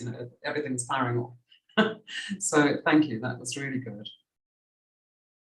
Thanks, Louise. Yeah, and I think I don't know, Sean. Is there somebody else coming now? Are we running into somebody else's time, or can we keep talking for a while? Okay. The lie that I will tell only you 7 people on this call, so I'll recorded whisper as live I on YouTube. We do have a 24-hour program, but there are 2 hours of this program that are recorded. So yeah, Okay. we won't mention anything because we like the struggle that we've all created for ourselves by saying, yes, we've stayed up for 24 hours, but yeah, the next hour is recorded. Okay, cool. That's good to know. I just quickly wanted to latch on to what you just said, Louise, and then coming back to you, Sean, is, I think the other problem that we have is that sometimes we communicate this message of complexity in a way that comes across as threatening and condescending even. I'll make an analogy to when Agile rolled out in large organizations. It was suddenly, it's like, oh, you're still waterfall. I'm Agile. It's like, and we tend to go with a message almost like that. It's like everything that you think no longer applies. There's now this new thing called complexity.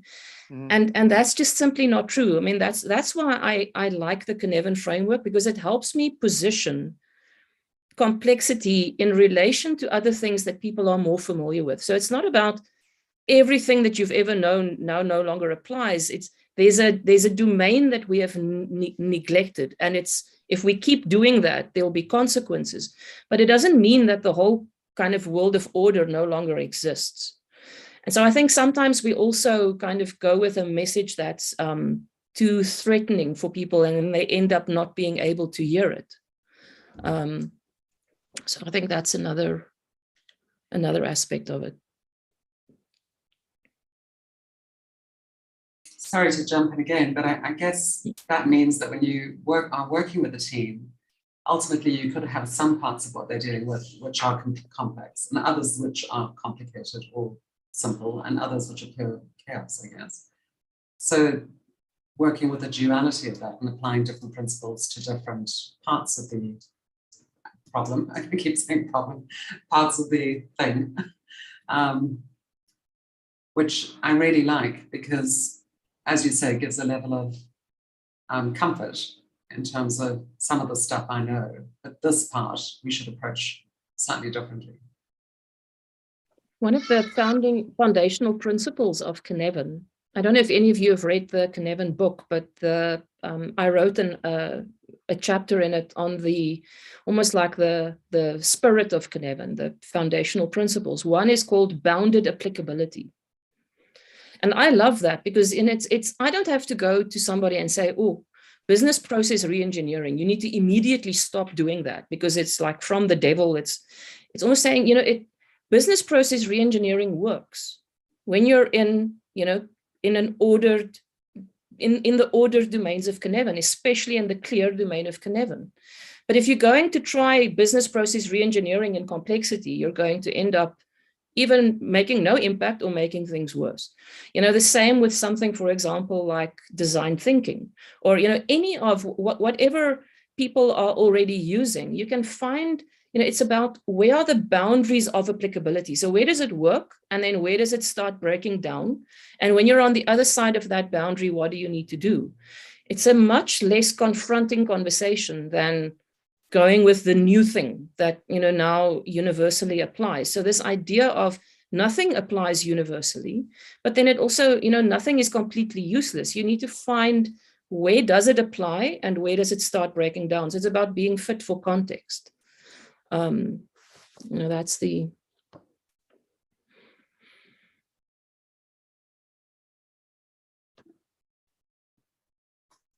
I love it. I think that's the exact right approach for your this whole arena, right? What you said about just how Agile came into companies and it brought them to their knees. It's like you were either part of it or you were against it, is the exact reason why many of these other things fail or create such friction and don't lead to projects. Most projects in companies that are focused on change fail, right? And a lot of it is based on that attitude. I love it.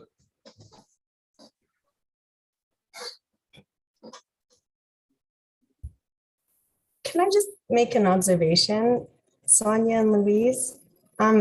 Because I was in your presentation, Louise, earlier today. And when I was carrying what you had talked about today around psychological safety, trust, and performance, and how they're proportional to each other, right? In terms of having more safety, you have more trust and higher performance.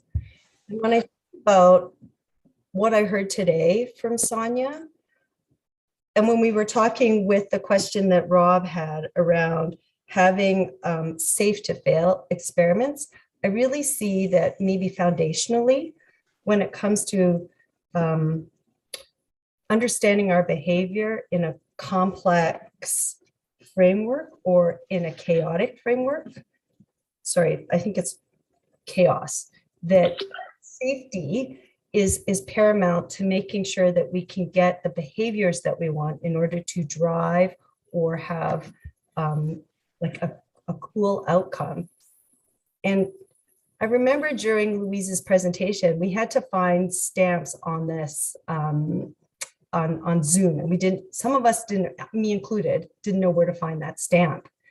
And it was interesting because when I think about a real life example of how cool works, that's what I think of, because somebody actually had to have the courage to say, hey, you know, in front of all these smart people, I don't know how to work these stamps that we need to put on here. And it was remarkable for me to hear that there were people who were then open to say, okay, you just need to click up here, pull it down, and then observing for me, oh, okay, this is how I do it. And then there was actually kind of a joke, like in the chat box, right? Because I remember hearing people say, oh yeah, I can't even figure this out. So I really think that the framework, to me, the fact that I heard it less than 24 hours ago and I immediately can apply it, I think it must, obviously, I mean, you have years of experience of this, but for me, it's remarkable that something I heard about 24 hours ago, I can already apply what you've just told me. So I don't know. I just think it's a really interesting observation. Louise, I can see why there's such a connection with what you're hearing from Sonia, because I can really see, you know, that happening in both of your presentations. So I'm so glad I joined to hear both of them in such a short period of time. It's remarkable. Sorry. Yeah. Thanks, Denise. I'm just going to jump in very quickly and then I'm going to hand over to Sonia. But what's really interesting about the measurements that we looked at is that we can measure when people are overextended, when their buttons are pushed and they actually are behaving unconsciously. And when you have that as a collective, a team, we can see where things are going hugely haywire. And also the beautiful thing is that we can work out where our developmental needs are and we can drive it. So instead of somebody else telling us how we need to be, we can see for ourselves that it would be useful for us to shift and change around something. And that's, I think, why I got so excited having a look at Sonia's work, because I've always known that the world is, you know, there's that level of complexity that no amount of strategizing or frames or models or what have you can solve. And that, I mean, my focus has always been on the foundation of all of that, which is people and how do we develop so that we can deal with anything. And then looking at the complexity piece, just put it all into, and I'm such a big learner around this. And I love what you said about, you know, witnessing one thing and then hearing about it in Sonia's frame and putting the two together in a day. It's brilliant. And I'm sure that you'll forever look at, you know, complex things like that. And as I'm starting to do too. So yeah, very exciting. I'll leave it at that. Over to you, Sonia. I'm not going to say too much, but thank you, Denise. I think it's, you know, what's interesting is when you understand that things like safety, trust, innovation, all of these things are actually emergent properties. You know, you create the conditions almost to catalyze them. I can't manufacture trust or manufacture safety, but I can create a context where it emerges and people can experience or feel, you know, that's why we're talking about becoming curators of cool. How do you curate a context where those things kind of create the safe container for these other things to emerge? And I think it's one of the reasons why it's easy to almost relate it to other things, because it is the core. It's the Pilates for corporates, or well, not even just for corporates, but Pilates for complexity. Maybe we should say it like that. Wow, there's your lighthearted slipping out. I like it. Thanks, Sean. It took a while. I like this cool thing that you're onto.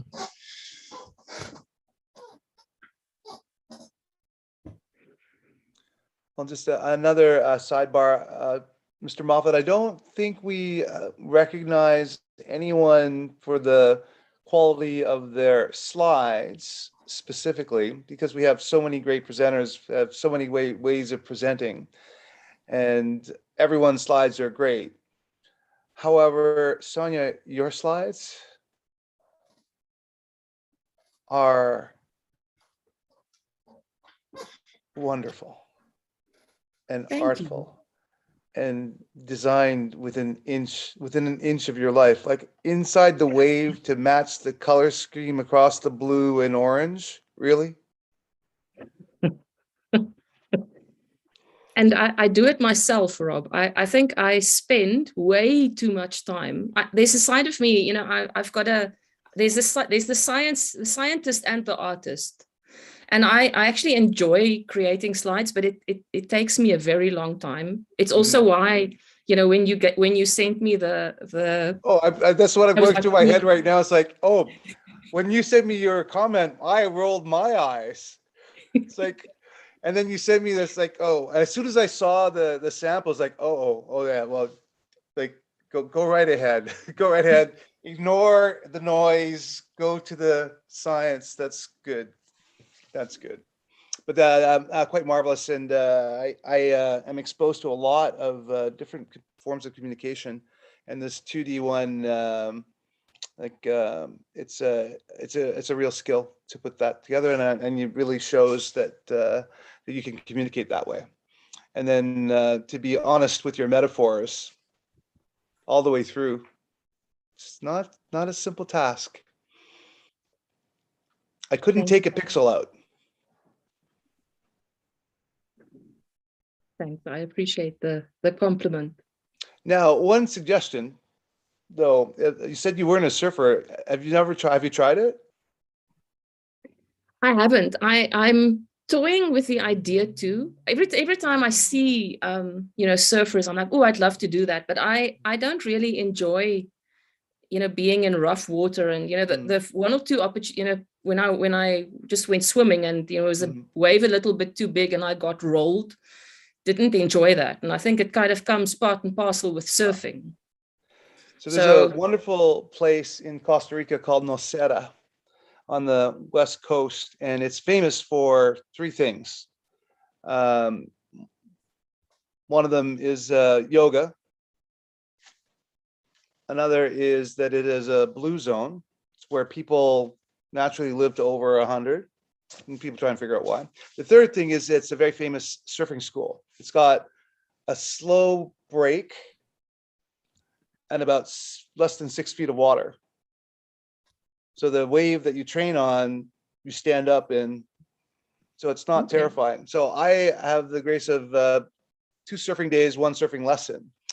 And what I know is that when you're doing it, it's like sliding on oil and banana peels almost all the time, and you just fall off. And I've done a lot of sports in my life. I've got good balance, but I couldn't figure it out, except for one moment where I got up, and then there's this moment where everything works, the timing is right, you're just in the right spot, and then the board feels like you're standing on your dining room table. All of a sudden, it's the most stable thing ever, which must be that feeling when you cross over, is you just get there. So I think your metaphor would only be painted, or just talk to surfers, because I'm not a surfer by any means. I only got up once. Then for 2 hours, I couldn't do it. I was so frustrated.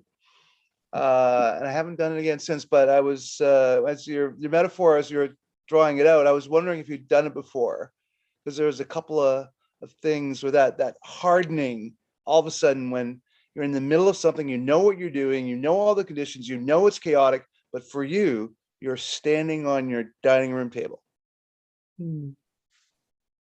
I like that. No, well, it gives me an excuse to go to Costa Rica. So it's the mission. Approved. All right, folks. What do you think, Sean? we'll call it a wrap. Hannalie, you were very quiet. I know I saw your notes, and you've got your beautiful smile. I'm just, everything is just sinking in. And thank you, Sonia, for being so grounded. You know, when I share these type of things, I'm always fluttering around like a little butterfly, and you just have this incredible way of sharing it with such clarity and so grounded. So I wanted to thank you for that. And also all of you, all your conversation, even the surfing, everything is just wonderful. Thank you. Thank you, Hannalie. Final words, final thoughts, Denise? No, I love this. This was so good. I have so much more to think about. This is going to keep me going for weeks. This is great. Thank you. Thank you, Sonia and Louise, too. This was a really good workshop. Thank you, Denise. Louise from South Africa and the UK. That's right. Yeah, I just love this. I have to say, every time I hear more, I learn more and I want more. So, yeah, looking forward to where more. Thank you. Thanks, Sonia. It was absolutely brilliant. And Sean? Yeah, am I muted? Hopefully I'm not muted. No, I'm not muted. No, as I mentioned before, just this whole space, Sonia's going to be brilliant in it, but this whole space needs to have some clarity and some, I'm not coming in through the front door looking like the enemy, but through the back door looking like your friend. And I think you've got the right approach here, Sonia. I really do. Nice. Last word to you, Sonia. No, I just want to say thank you for, putting this event together and for attending. It's interesting that we've got three South Africans, so this must be the best session you had. But yeah, thank you, and for the support, Rob, with the slides and everything. Yeah, so just thank you, and I look forward to watching all the other recordings. I unfortunately wasn't able to watch them live yesterday, so thanks for putting together a great event. No problem. We're just thankful. We're thankful for the internet that from South Africa that has allowed you three to be here today. Here it's patchy. It's patchy at the best time. So well Not only done. the internet, Sean. We have patchy electricity, which is a big problem. Yeah, no, I think I've covered it with all three of you at one point in time. It's a great excuse though if you have a bad client presentation that electricity can't do it. Load shedding. Yeah, and if you ever want people who can deal with agility, who are agile, just come to the tip of this continent and you'll find a whole bucket load of them, right? Yeah. I will say this: have a look at the space presentation that Fernando did. I did not know that much space exploration activity was going on in Africa. It was quite interesting. Half of his presentation was focused on kind of what I would call like Latin geographies, Africa, like the non-China US geographies and how they play in space. It was quite interesting. I'm really looking forward to exploring all the recordings. So we'll definitely be doing that. Awesome. Excellent. And so one of the secrets of staying up late in where we're in the West is you hang out with people from the morning. So even though it's late at night and I've been up a long time, because you guys are in the morning, it feels like morning. Now, Denise, I don't know how you're getting that lighting because you look like the sun is like dawn on you, which is also morning, which is, thank you for that as well. Good lighting. Thanks. I'm actually going through Renos. It's the one light that still works. For you. All right, folks, I will let you all go to the world. The next session is not a real session. So if you want to take a break, have a smoke, don't do that. That's bad for you. Cup of coffee, glass of water, breathe. And we'll be back on live at 5 with Akash from Australia, talking about design and fashion, no doubt, and change and other great things. He's fantastic. No, we're gonna launch Radar Collection at 5 a.m. ET. And he's from India, but I mean pretty close on everything else, Rob. He's from India. I thought he was based in Australia. You know, that closer to that time zone, yeah. Take two. I got like nothing right on that one, right? It was a good attempt. It was safe to fail, Rob. Yeah. Yes. Rob's yeah, got the psychological safety net with me for sure. Thanks again, everyone. Good to see you all. All right. Yeah. Thanks, Sonia. Take care, Thanks, everyone. See you later. See you later. Bye-bye. Ciao, ciao. So do you want me to try this experiment again, Sean?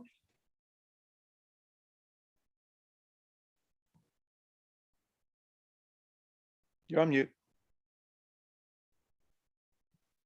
I think we've got the first 30 minutes is the first 30 minutes is the recorded part, and then I think we break out in a group. So the timing probably works that if we play it, it just sucks for you because I thought you could just grab like an hour of sleep or whatever, but yeah. It was weird. Oh, it just stops. Yeah. I don't know why. I don't know if it was the video or Zoom. It's also very surprising. Yeah. How are you feeling anyway? I've never done that before. I've never run an hour of video on Zoom. Have you? No. No reason on the planet to do that other than what we're doing right now. No, yeah, you're right. I was surprised how seamless it was the first time. In fact, when Brendan was doing his Artgate stuff, I'm like, holy, somebody had to figure that back end integration out pretty well. Yeah. How are you feeling anyway? It was a really good session, so always lights me up. So a little bit of juice on that. I got a nap, and I was waking up though every 15 minutes to turn on the video because the pleasant drone of gray swans talking about the weather puts me to sleep. Did it make you go back 5 months in time and go, I can't believe it was 5 months. Susan, I cannot believe I did not insult anybody who lived up north. That's what you were saying, right? Oh, I was so ticked. I could obviously, tell. I lost my I cool. could tell.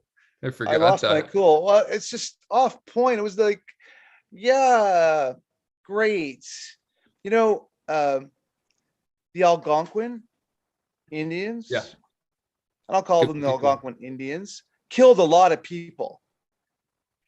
And well, if you notice that some of the land, notice that some of the land Truth Commission stuff, they drop out the Mohicans all the time. And you know why? Because they killed the Algonquins. Whose land is it? It's the land's land. Well, it's Rob, disingenuous. Just say, Rob, I'm not a colonialist. I love everybody. It's not respectful. You know what? It was funny. I watched our video on something, one of our ateliers I had posted, and then you know how YouTube serves up a video right after it, like not your own, somebody else's that they may link to it. Yeah. This guy was making such, I thought, oh, did I just get like a right-wing nut job here?